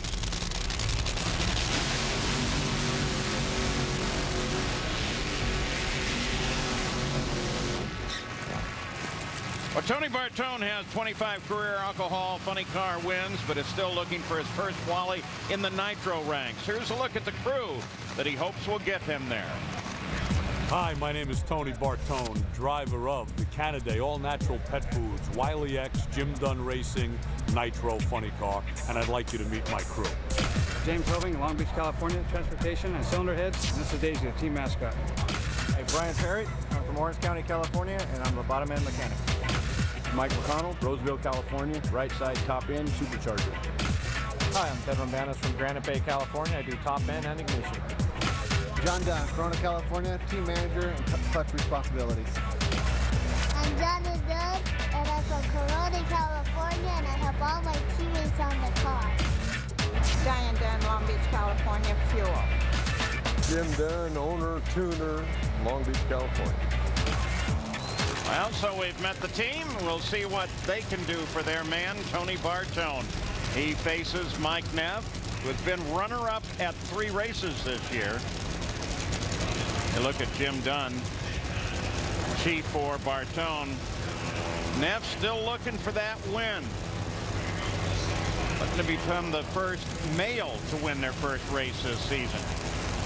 In funny car, Troxel and Force already have. And it's not going to happen today. Tony Bartone is going to win this one, though it wasn't pretty on either side.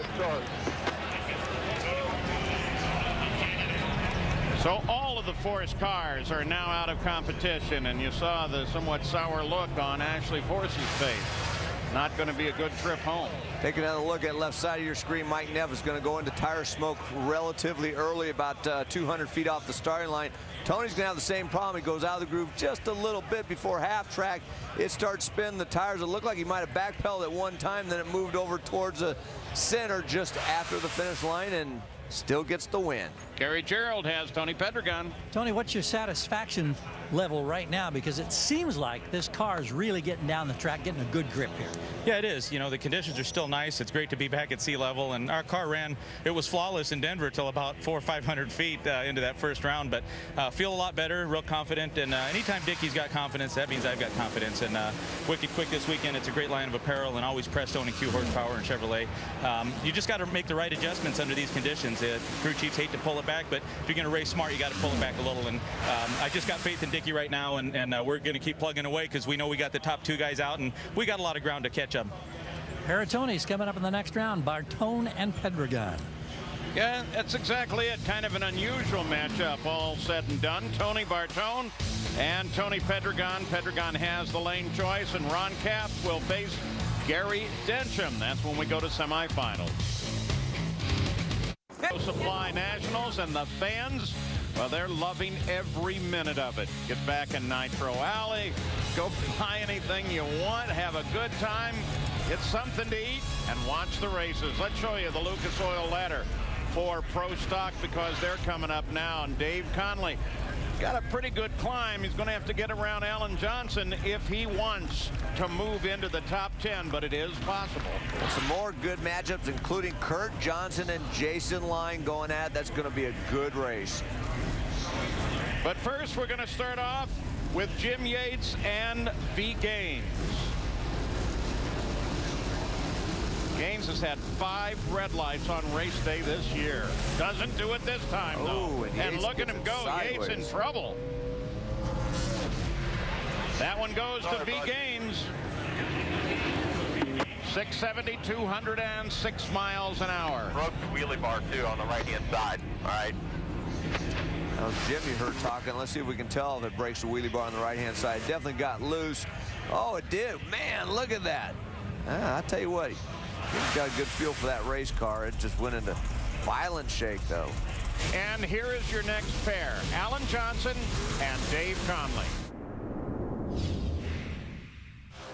In this week's Powerade Power Time, we talked to Pro Stock driver Dave Conley, one of the sport's hottest drivers.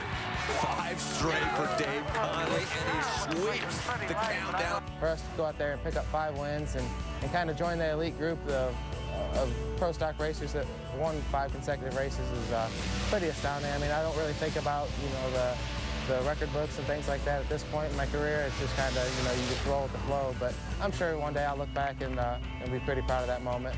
And I don't know, it's one of those deals where, you know, going into the last few races, the new countdown to format, there's a lot of pressure on everybody, and we just didn't get the job done. With the red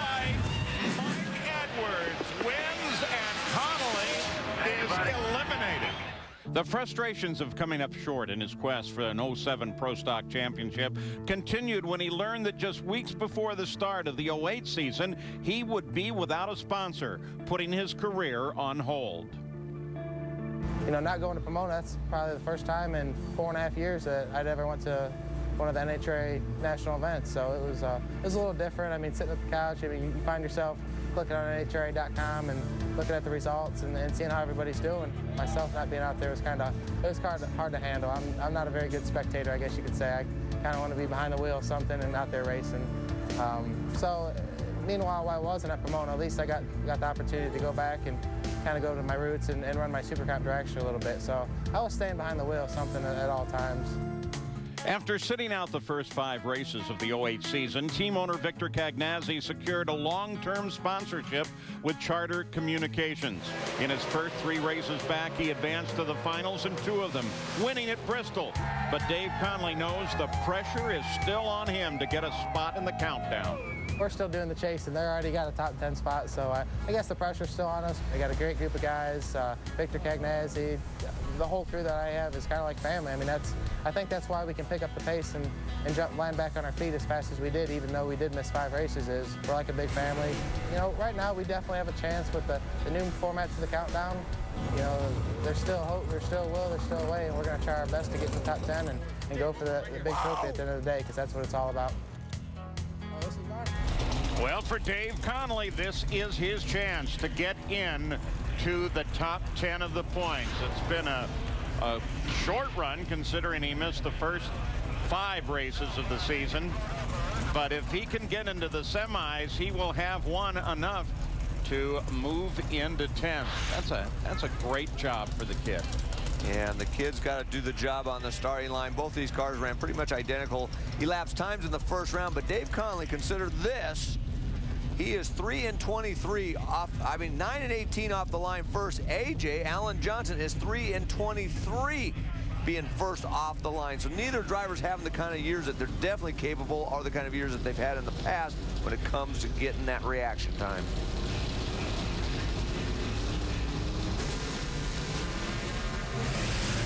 They come off the line fairly even, but Conley fades Alan Johnson. Conley's not going to make it into the top 10 here. That's all right, buddy. I knew it was bad off, bud. God dang it, I hate that. What the hell? Now, let's go on board with Alan Johnson. So worked the wheel just a little bit after launch, but not too bad. Dave Conley in the lane was obviously having some big-time problems when he let the clutch out. Alan Johnson's going to the semifinals. And at the top end, Gary Gerould has a man just keeps chugging away in funny car. Gary? Well, Gary Densham continues to do the job, and I know that economics enter into this scenario big time, and you've been saying that if we can't keep winning, it's going to be tough to continue racing.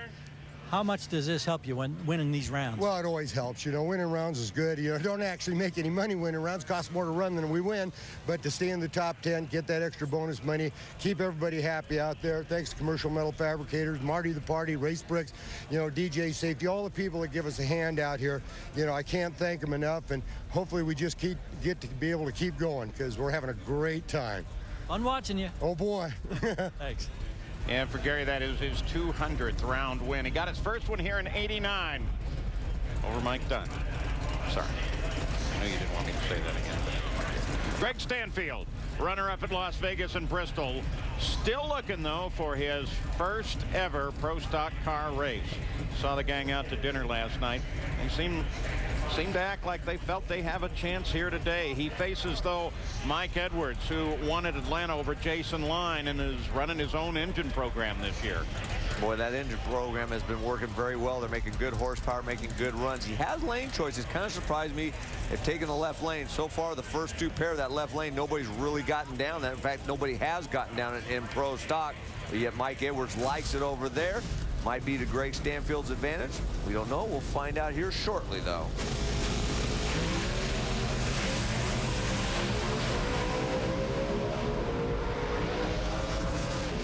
Well, Stanfield comes off the line first, needed that number 2, runs a 667, 206 miles an hour, and Needed all of that 0.28 hole shot. Oh, Greg Stanfield's in the zone for the second round in a row. He wins on a hole shot, this time over Mike Edwards, one of the best in the class this season.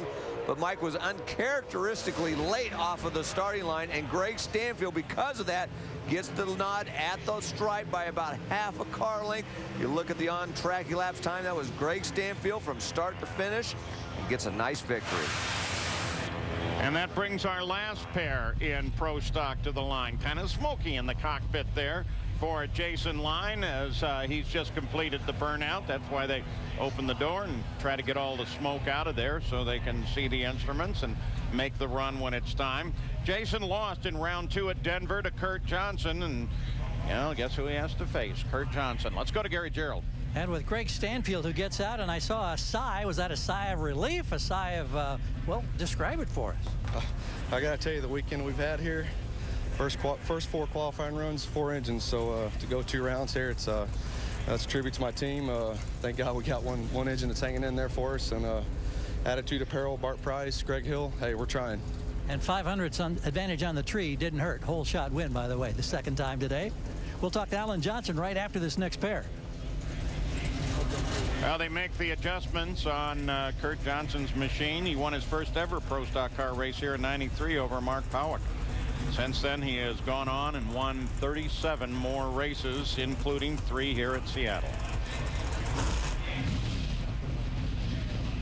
Oh, goody, we get to ride on top. Hang on, Mike. I'm scared.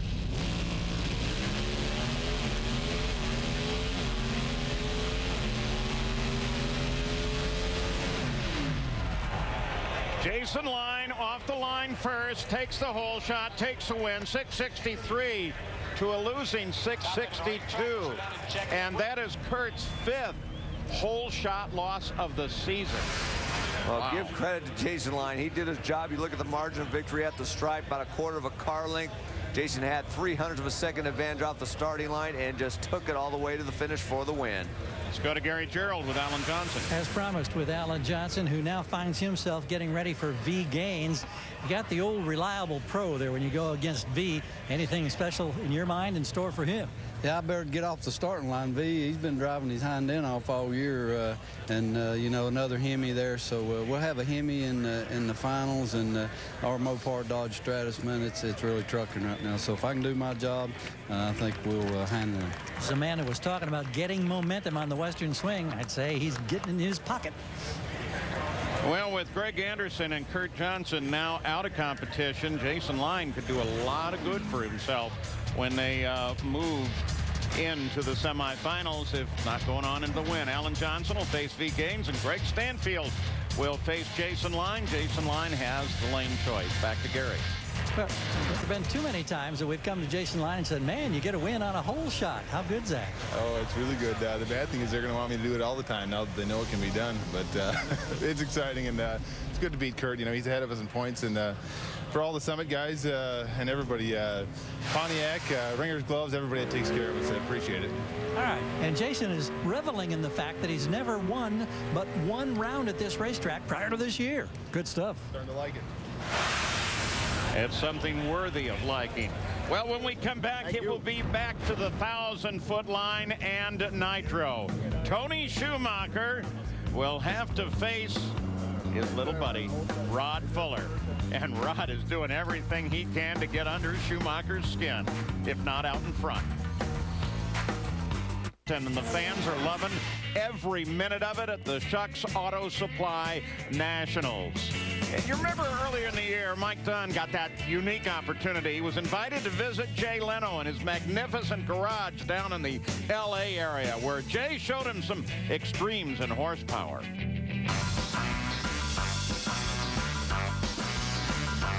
All right, Jay, tell me about this little car we have here. Well, see, I like extremes. I like one extreme or the other. I just don't like middle-of-the-road stuff.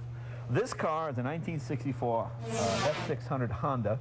It's 606 cc's. I mean, the valves look like golf tees. It's twin overhead cam. It's roller bearing crank. It revs to 95. The red line is 9,500 RPM. It revs to 10 grand. This is 1964. It's got 57 horsepower, and you really have to just beat it to get the power out. But it's great fun because it screams and makes all the right noises, and it's just getting a lot of horsepower over almost nothing.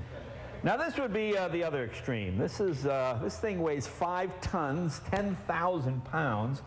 It's an M47 patent tank engine. It was built under license from Continental by Chrysler. It's a Hemi.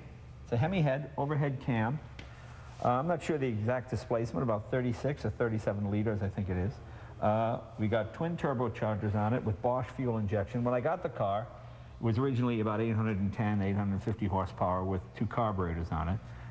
We went to see our buddy Gale Banks. You know, Gale is the big turbocharging guru.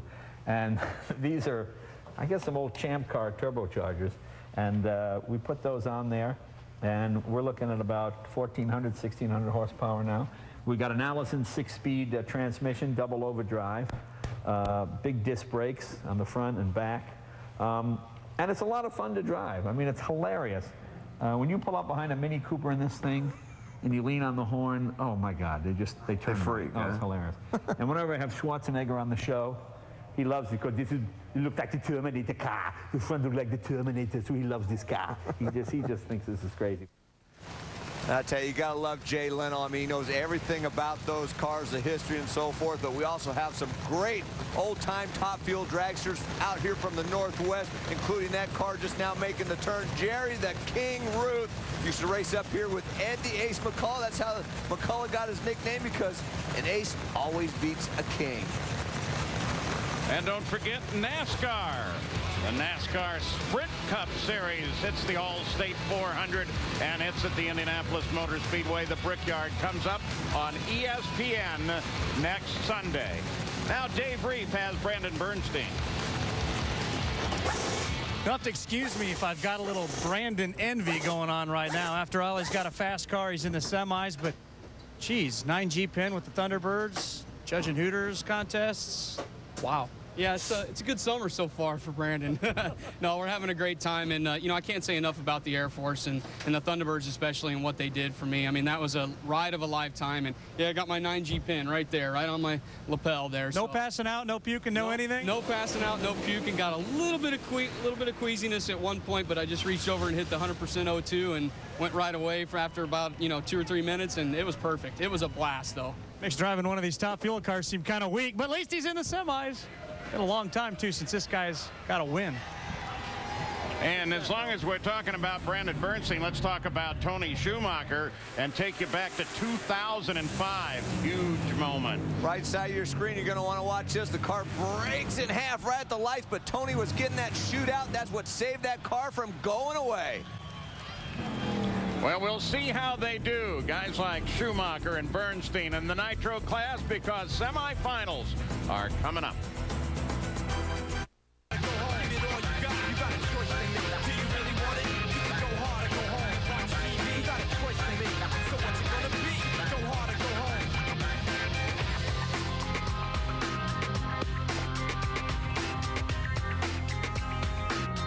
Well, we're ready to go once again, and we want to show you the ladder as we move into the semifinals in Top Fuel. It'll begin with this pair, Brandon Bernstein and Doug Herbert, and then Tony Schumacher and Rod Fuller. We'd like you, though, to get introduced to Doug Herbert's crew. Hi, I'm Doug Herbert, driver of the SnapOnFranchise.com Top Fuel Dragster, and these are all my guys.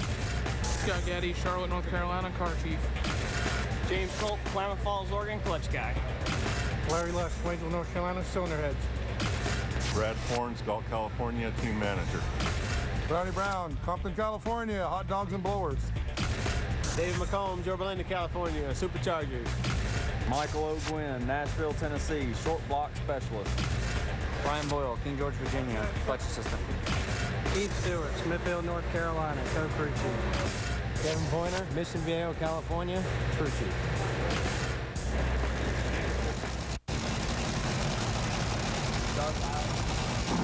And after talking with Keith Stewart, sorry to interrupt, they say that they're having a problem with the power in this car. Lots of oxygen, having troubles gauging it, had too much last time. They took a little ignition out right here.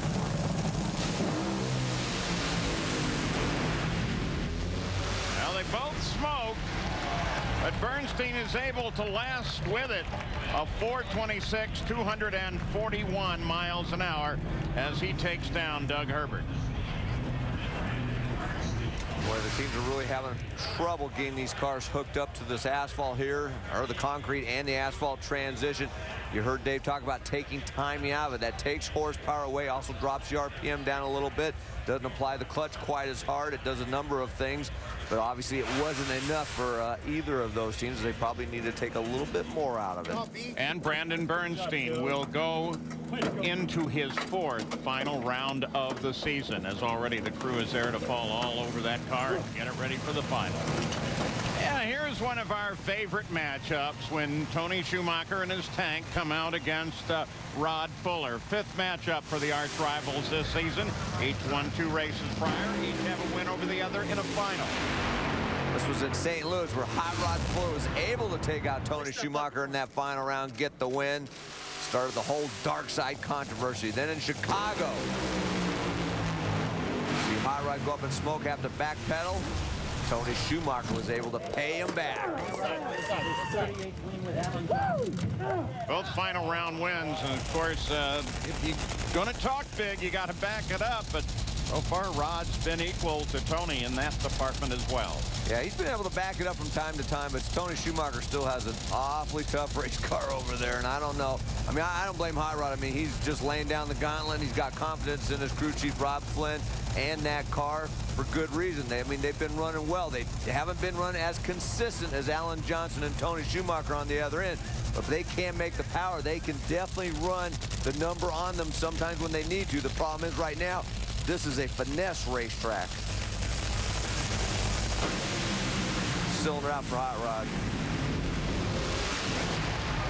Boy, who's going to beat Tony Schumacher? His dad, Don Schumacher, congratulating everybody. Tony Schumacher goes into the final round again. And what can you say about the shoe? Rob Flynn obviously upset about the cylinder going out to hit the throttle. No cylinders out at the launch anyway for Tony Schumacher. The car did slow on the other end. He was only going 287 miles per hour. I want to see if maybe it was spinning the tires before the finish line. Possibly, put a cylinder out there, because it was definitely spinning the tires ever so slightly. Slowed him down, but still was enough to get him in the final. And so the final matchup going to kind of look like last year. Tony Schumacher, Brandon Bernstein, and with that run, lane choice will go to Tony Schumacher. So we look back up the line, and yeah, those are floppers, funny cars ready to go. Gary Densham and Ron Capps. Capps has not been to a final round this season. Gary Densham has raced against legends like John Force, Don the Snake Prudhomme, Kenny Bernstein, but you may be surprised to learn of another celebrity who Densham got his start against. Hi, this is Gary Densham. I'm the driver of the Race Bricks Impala Chevrolet Nitro Funny Car. I've been racing since, you know, me and Freddie Flintstone started together, but his feet wore out and I got a motor, so that was a good deal. I had my first Nitro Funny Car in 1971, raced A-gas supercharged cars for 4 years before that, but when the funny cars come out, I knew I was hooked. That's what I had to have. I got hooked on drag racing because I grew up through the muscle car era in Southern California. We had 3 major racetracks in our area. It was pretty simple. Played football on Friday night, went to the drags on Saturday. Yeah, I've been lucky enough to have 2 professions all my life. As a high school automotive instructor in Cerritos, California for 28 years, had some great opportunities working with some great young people, and drag racing. Couldn't be any better than that. My best racing memory has obviously got to be the 50th U.S. Nationals, where I was able to win not only the funny car title, but the Skull Showdown on the same weekend. Can't beat that one. Well, Gary Densham will now try to handle up Ron Capps. Densham only one final round here at Seattle, and that was 13 years ago, speaking of his longevity in the sport. And Capps last one at St. Louis last year.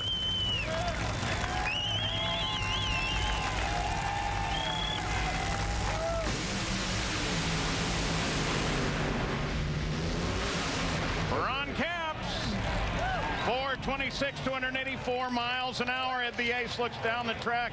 426, we won. We did win, right? You got it. Great job, man. Great job. It was close coming. It was chattering just a tiny bit, but great call, Ace. God dang it, great call. Hey, let's take another look at it. This was a great race. Ron Capps against Gary Densham.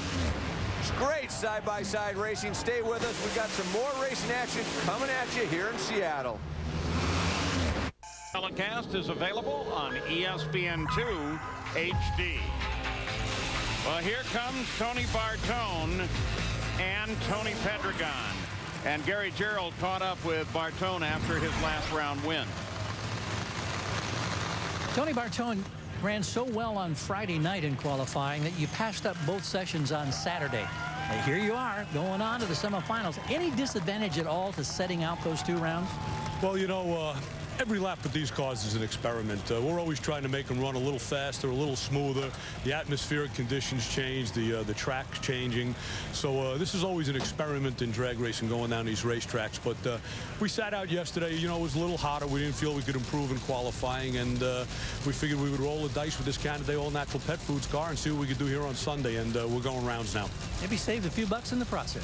Could be. Well, you know, and that's pretty impressive because they made their qualifying run Friday evening in the cool conditions. I agree with them. They weren't going to improve on their qualifying position yesterday in the heat, but they would have got some valuable information for today. That being said, though, they came out in the first round. Jim Dunn, he tuned that baby right up to a 418. Made a very nice pass to get that first round win. Second round, they spun the tires, but luckily for them, Mike Neff was spinning the tires even harder in the other lane. That's why they're in the semis against Tony Pedregon. You see the track temperature is coming up. Sunshine on the track.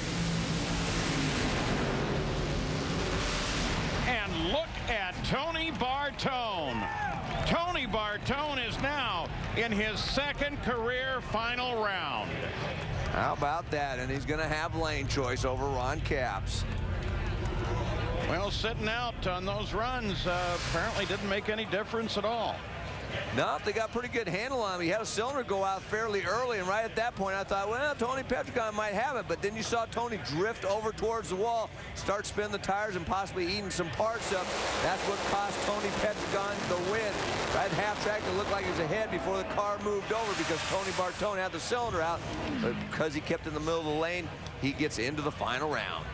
One more piece of good news for Tony Bartone. He will have lane choice when he comes up against that man, Ron Capps. And when we come back, that'll give Gary a chance to talk with Capps and take a look to the final. See, I won't get TV again. Another good story. It's always a better story. They just promoted you. Capps, all happy. They're all moving to the final. Now we'll find out who goes to the final in Pro Stock at the Schucks Auto Supply Nationals from Seattle, Washington. And a reminder that the NASCAR Sprint Cup Series is heading to the All-State 400 at the Brickyard, the Indianapolis Motor Speedway on ESPN on Sunday. Last year it was Tony Stewart that kissed the bricks. Will he take home the checkered flag again this year at the Brickyard, not far from his home in Columbus? Let's look at the ladder here in Pro Stock. As we come down looking for the finals, Alan Johnson, V. Gaines, Greg Stanfield, Jason Line. And Greg Stanfield lucky to be in this position. The foam block that sits in the fuel cell has been deteriorating and sucking up into the fuel pump. This is a team that burned up 4 motors in qualifying, only qualified 15th, but now he's got a shot at the semis. He qualified number 15, but he's gotten this far based on his driving. 2 whole shot wins to get this far. Based on the lap times, he's going to need another one because Jason Line's been running about 200 or 300 quicker than Greg Stanfield has been all day. So look for Greg to try to get that jump off the line. Doesn't do it. Jason got a slight advantage. Well, as Greg Stanfield fades, Jason Line charges on a 665, 207 miles an hour to the pleasure of Greg Anderson. Now, for the first time, Greg Stanfield gets left on today. It's by Jason Line as he makes a very nice pass of 665 to get the win. Let's go to Dave Reef. Down in the pits with Tony Schumacher, his young son Michael. You know, Tony, when you start talking about your racing resume, only about a couple things you haven't done. Become the winningest top fuel driver. You're on your way to that, and you've not got a Western swing. But you've got the car that looks like it can get it done. Yeah, we haven't swept it yet, but we've won all the races on the Western swing. So we got a great team. very capable of doing it. But it's hot out, man. Anything can happen right now. I'll tell you what, Bernstein's running good. 1 and 2 qualifiers, racing in the finals again. You know, but this Army car, man, I wouldn't want to drive any other car. Alan Johnson's, he's got a great handle on it. If the sun goes away a little bit, we got the car to beat. If it's out there, it's just going to be tough, man. It's going to be a battle. 2 great teams doing 2 great jobs, and we'll see who wins at the end. Alan said the tune-up almost got away from him in that run. It tried to smoke the tires at the top end. Well, here's V. Gaines on the left and Alan Johnson on the right, and a lanes change just as they came up to stage and run through the water box here. Well, and the lanes have been kind of going back and forth all day long. I've pretty much said, you know, they've been even. I mean, there's different characteristics in each lane, but right now the right lane has been the lane of choice, at least for the pro stock drivers. Alan Johnson, as you said, moved over there. He had the lane choice, and you know, saw Greg Stanfield getting a little bit of trouble. It seems like we've seen more pro stock cars get in trouble in that left-hand lane, but we've also seen some good runs out of that. Alan Johnson was the runner-up here last year. V. Gaines, he's made it into 1 final round this year. He won at Phoenix over Jason Line. And he had a bit of a rough patch.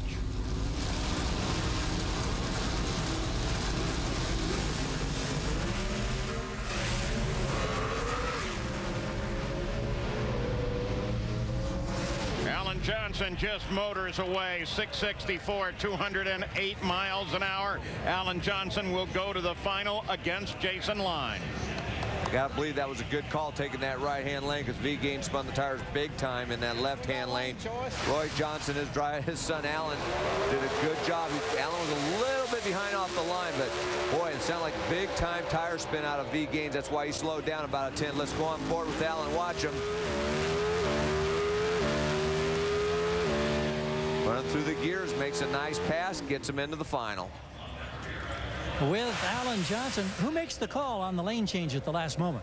Mark, him and Dad up there talking about it, and you know, we waited that pair run, and you know, Greg shook. I don't think there's a lot of difference in the lanes, but we just didn't want to take a chance and move. We've been in the ride all day, and you know, the Mopar Dodge Stratus doing an awesome job over there. So hopefully we can take it to those Summit guys in the finals. You know, we're starting a little bit of a Mopar GM battle here the last few races, and you know, I'm tired of getting in on the wrong end of it. I'm going to change it today. All right, thanks, AJ. Well, when we come back, it will be finals. Alan Johnson will face Jason Line. Alan Johnson will have the lane choice. Mark, that he mentioned, is Mark Ingersoll of the team, made that decision to switch the lanes, and it sure worked out. Brandon Bernstein in his bid. Well, they are working hard because they have to face Tony Schumacher. Can anybody stop the Sarge in the tank? Oh, Brandon might be able to do it. Ron Capps. He is driving his way into his first final of this season. Right now, he's with Gary Gerould. Well, Ron Capps, it has been a long time since you've gone to a final. You remember what it feels like? No, I couldn't even tell you when it was, but, you know, it's been a tough year. Usually we're leading the points like Wilkerson is now in the last few years, and with Napa Auto Parts and Napa Auto Care Center, we're wanting to get a win, but these round wins are important, and we're trying to climb back into the top 10 and get around Dencha, moved us up, got around John Force, and to run Tony Bartone's awesome. He's one of the last of the Mohicans like Gary Densham that you love to see out here, and you love to see him do good.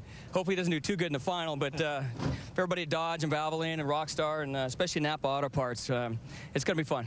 I think it's 17 races since Richmond last fall. Here, Capps helping out Tony Bartone. Tony, we were talking earlier about missing the qualifying sessions yesterday deliberately, and here you are going to the final. Are you surprised at all? You know, drag racing is a never give up sport. I mean, you know, every lap is an experiment. You keep plugging away, and you know, some days you get them and some days they get you. But we're running good here today. We're in the final, and the guys here for the Canada All Natural Pet Foods car are doing a great job. And you got lane choice. And we got lane choice at this event. That may be important. Thanks. Thank you. And it's just 1 week now until we do it again, the final race of the Western Swing with qualifications on Saturday at 6 o'clock, and then the finals Sunday at 7 o'clock. 2007, Greg Anderson got his 50th career win there. Now let's go to Dave Reef.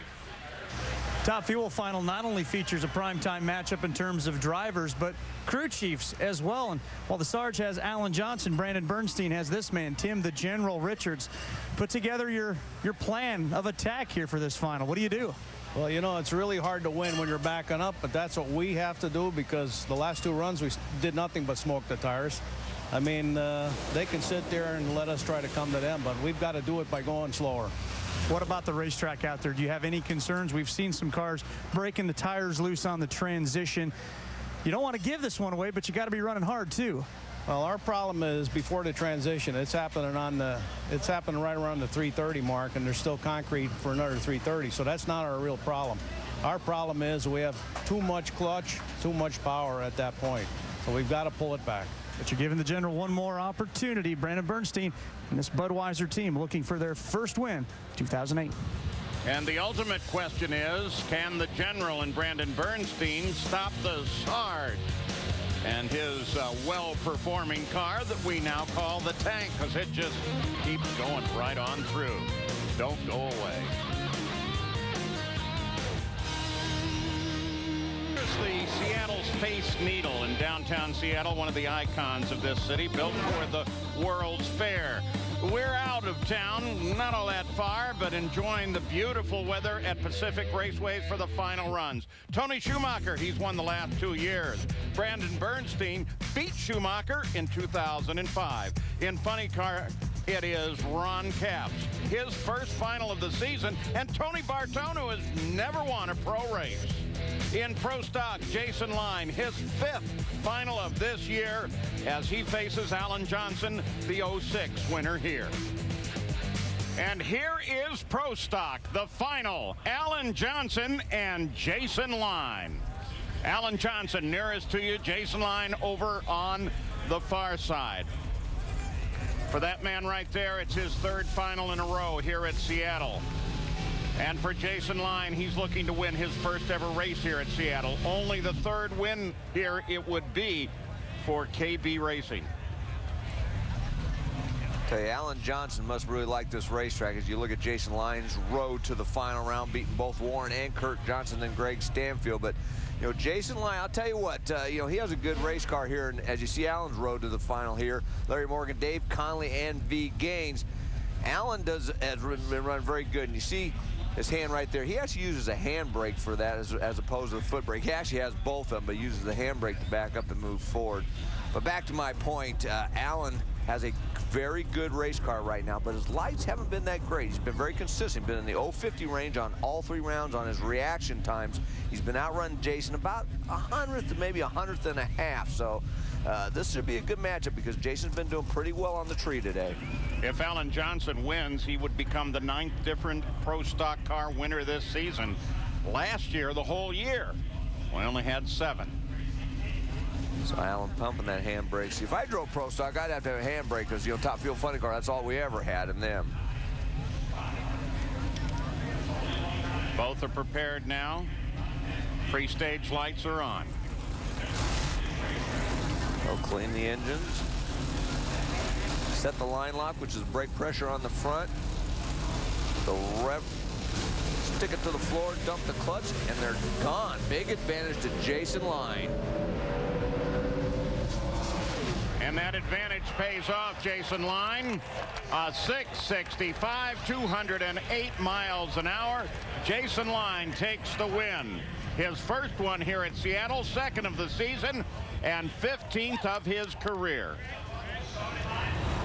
And Dave Reef has Greg Anderson.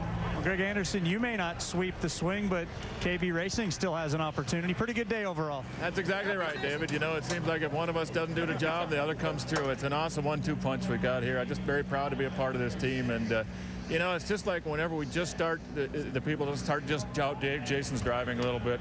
He just comes through with a big day like this. The guy's incredible, you know. He loves working on him engines. That's where he puts all his focus. The driving is kind of secondary, but when I need him to come through, he always seems to come through. So you know what? I love him as a teammate. He does so much for this team. I can't thank him enough, and he saved the day. He drove to the top today, Gary Gerould. Yes, he did, and he was stellar all day long on the tree, and I know that's got to give you particular pride, but tell me, I understand you had a broken spark plug in the last last round? Were you concerned at all after you made the change going to the finals? No, I was more concerned about getting down the racetrack, and not that many people could have got this car down that racetrack like that. And the Summit guys are awesome. I want to dedicate this win to two of my dearest friends, Joe Dixon, who works at Joe Gibbs Racing, and Donnie Sadler. Both of them having some serious health issues, and I love both of them, and I'm going to get 2 of these trophies, and each one of them's getting one. Congratulations. Thank you. Jason Line collects Wally. Big check and a lot of pride finally getting a win here in Seattle as they celebrate down at the far end. Beautiful, beautiful day. Got to say it's one of the best. This was all done on the starting line. Jason Line had 0.05 of a second advantage over Alan Johnson. They were pretty much identical numbers up to the 1,000-foot. Jason ran just a little bit quicker on the top end, but you couple that with that 0.05 advantage off the starting line. That's the reason that Jason Line picked up his 15th career Wally. And the pro stock points now with Dave Conley down there at 11, still trying to get into this game. But look up at the top and how close that is. Though Greg Anderson has clinched in, Kurt Johnson now sits only 79 back, and Jason Line moves up to 109 points back, followed by Jake.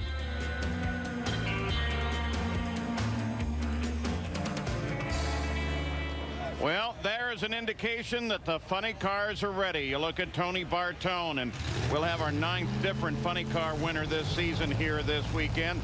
Last year in 23 races, we had 8. So now we've seen 2 categories in which there is incredible parity. Tony Bartone and that man, Ron Capps. Ron has not won in over a year, but he has won here in both Top Fuel and Funny Car, and in fact the only driver to accomplish that feat here in Seattle.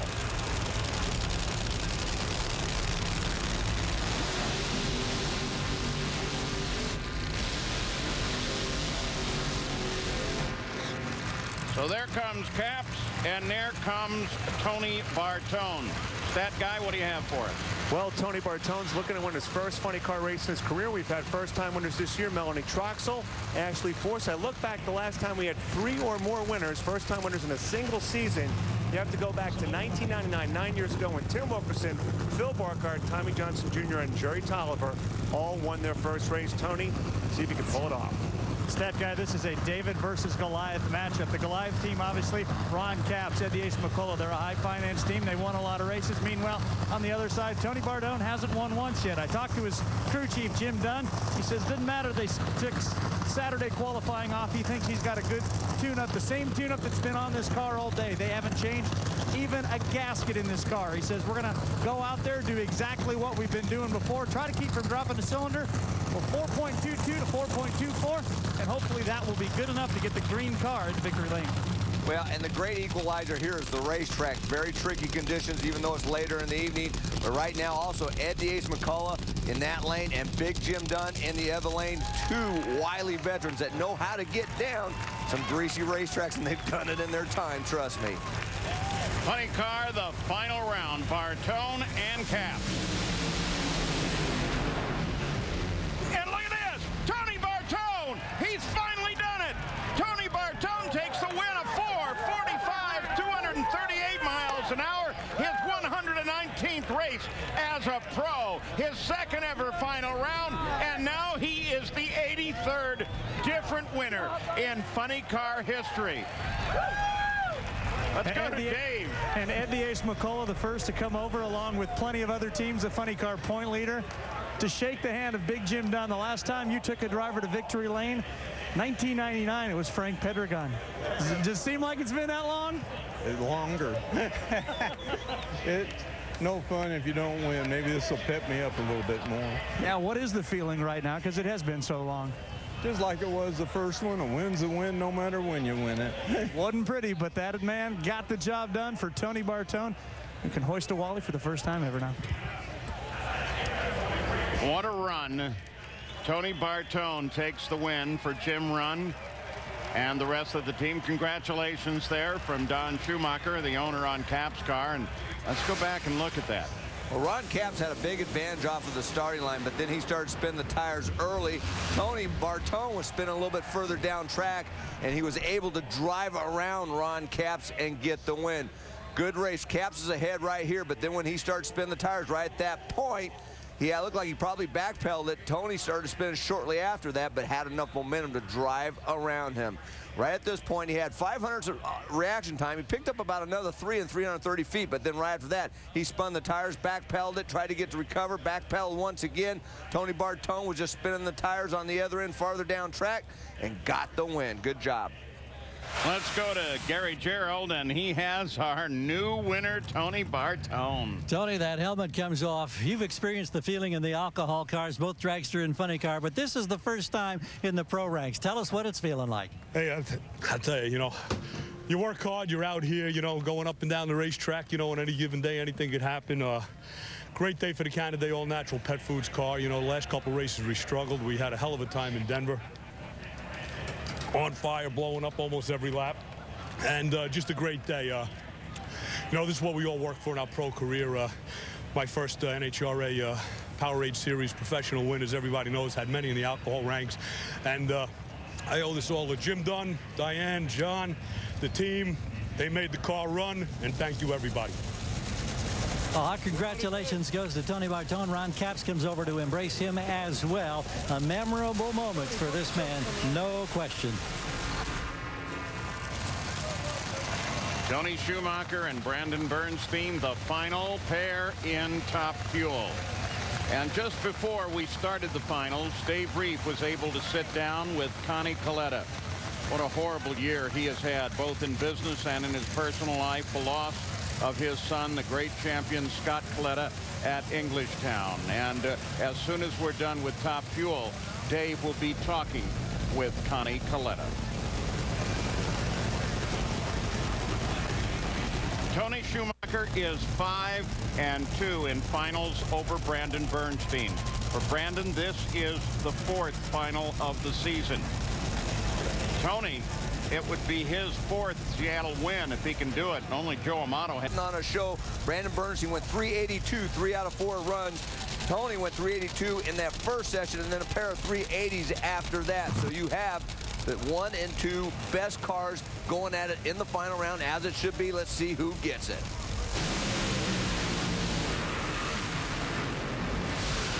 How do you beat him? How do you beat Tony Schumacher? A 390, 309 miles an hour. And he takes down Brandon Bernstein. So he still has a shot, a solid shot, at taking the Western Swing, sweeping right on through it.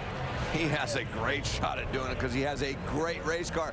I'll tell you, I'm impressed. A 390 lap time, but he went 309 miles per hour. That's in 1,000 feet, folks. He was running 309 on a greasy racetrack. It's like you said, Paul, how do you beat that? I mean, this guy is unbelievable. This team, I should say, because it is a total team effort here on the Army car to be able to run like that. Everybody has to do their job, and boy, they've been doing it. So they've won their 7th race of the season, Dave Reef. Alan Johnson, your 70th win, and I got to ask you, because we just keep talking about how good this team is, or how bad, however you want to say it. You are certifiably bad. You get tired of hearing that? Well, no, of course not. I mean, we all have something in common over there. We love to win races, and we love to win races for the Army, and of course. They all have a passion to do the best that they possibly can week in and week out, and it just shows because those guys excel. I mean, they never make a mistake. I know I say that a lot, but it's a pretty big deal. It makes my job a lot easier when I know that car is ready to run every time it comes to the starting line. If you can keep that momentum and do this again 1 week from now, we'll join a pretty exclusive list as sweep swingers, winning all 3 of them.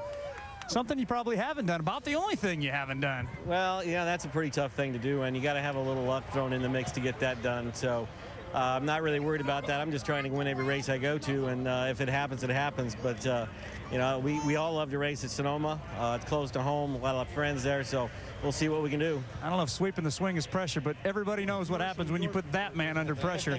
The Army somehow seems to win, Gary. Boy, they respond big time. Tony's here, the whole family's here. They've got the trophies, and you've had great runs during your career and winning all these championships. Have you ever had a better run than what you're experiencing right now? No, I have to say this is just outstanding. Just an extremely strong start for the Army car. You know, and it's been outstanding, but we've gotten some breaks where we've needed them. When we smoke the tires first round, so does the other car, and it allows us to get into those final rounds. But, man, the car's just running better than it ever has early on. The point is, we're going, I don't care how many races you went at the beginning, we have to close the deal. You know, the countdown format, you have to finish strong at the end. We don't want to use up all the mojo, but we're just going to keep winning. We're doing a great job. The car's performing. Ellen Johnson's got a great handle on it, and the Army team, they're not making mistakes. So this is great. It's great to have the family out here, too. Not only my wife, Karen, our kids, but her brother, Jim, back from Guam, you know, and we're getting to celebrate a little bit tonight, spend a few extra days in Seattle. We'll see him in Sonoma. We'll find out next week if he can sweep on the swing. Well, he's got the broom going pretty good right now. Look at the points in Top Fuel. Tony Schumacher, the white indicates that he has clinched into the countdown to 1. He's followed by Antron and Larry Dixon, and we look down again, we're seeing changes down there. 9th, 10th, and 11th. Dave Grubnick moved up 1 position and then up into 9th. And Doug Coletta remains at 10th. Let's go again to Dave. Back at the starting line where Don Schumacher may have not doubled up today, but with Tony Schumacher's win, the incredible things this team has accomplished. Now, when your son decided to go Top Fuel driving all these years ago, did you honestly think that, especially at this point, he'd be within 4 wins of tying Joe Amato on the all-time list? Gosh, no. You never look out that far. You never plan those kind of things. You never even hope for them.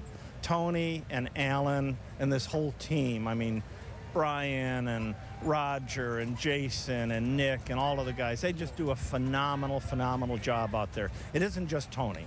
It isn't just Alan. It is that team and the soldiers and the guys that are out there fighting for this country.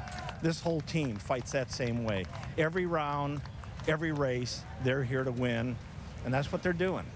Is that one proud father? It's also one proud team owner. Yeah, and congratulations to him, to his son, and the team.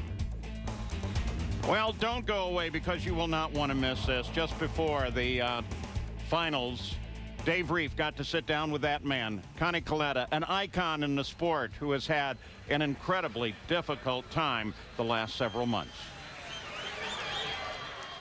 Auto Supply Nationals, a very special interview with Connie Coletta. Dave Reef talked to him earlier. Very privileged now to get to spend some time with Conrad Coletta, the first time since everything went down. And Connie, as a former racer, you guys know the inherent risks. Had you ever really had an opportunity to think about the possibility of what happened? Yeah, I've thought a lot about it. You know, it's a pretty hard pill to swallow. You know, we've been drag racing all our lives. Scott has, I have, and you know, we're in the drag race, and this is what we've done. And yes, we know there's an inherited risks. I never thought this would come about. You know, the car has the best equipment money can buy, and we really try and take care of it. And that's about all I can say about it. What has the outpouring of support from within the racing community and the fans meant to you and Kathy and Colin and Corey? It's awesome.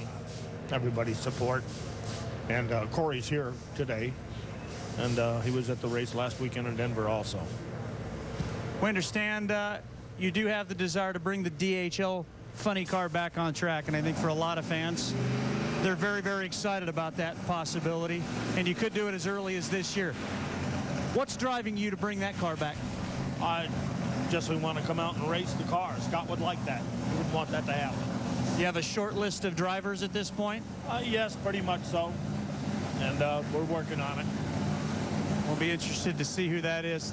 And finally, Connie, we know when it comes to passion in this sport, there's nobody more passionate than you. Has your passion for this sport of drag racing changed at all? No, not at all. I'm out here with my friends and out here drag racing.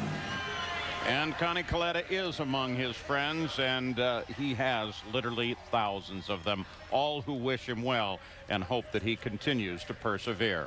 Well, Mike Dunn, the fans get to walk down the track and take a look at where all of the action occurred today. This was the second day that we had the 1,000-foot finish line for the Nitro cars, and the first time we really had them on a solid track.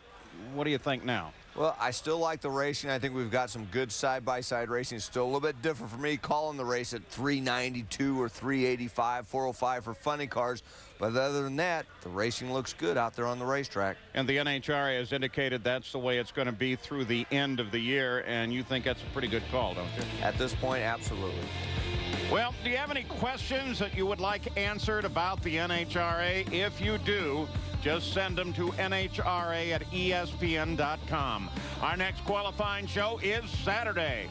Third round of the Western Swing from Sonoma, California. Up next, the 2007 World Series of Poker, presented by Milwaukee's Best Light.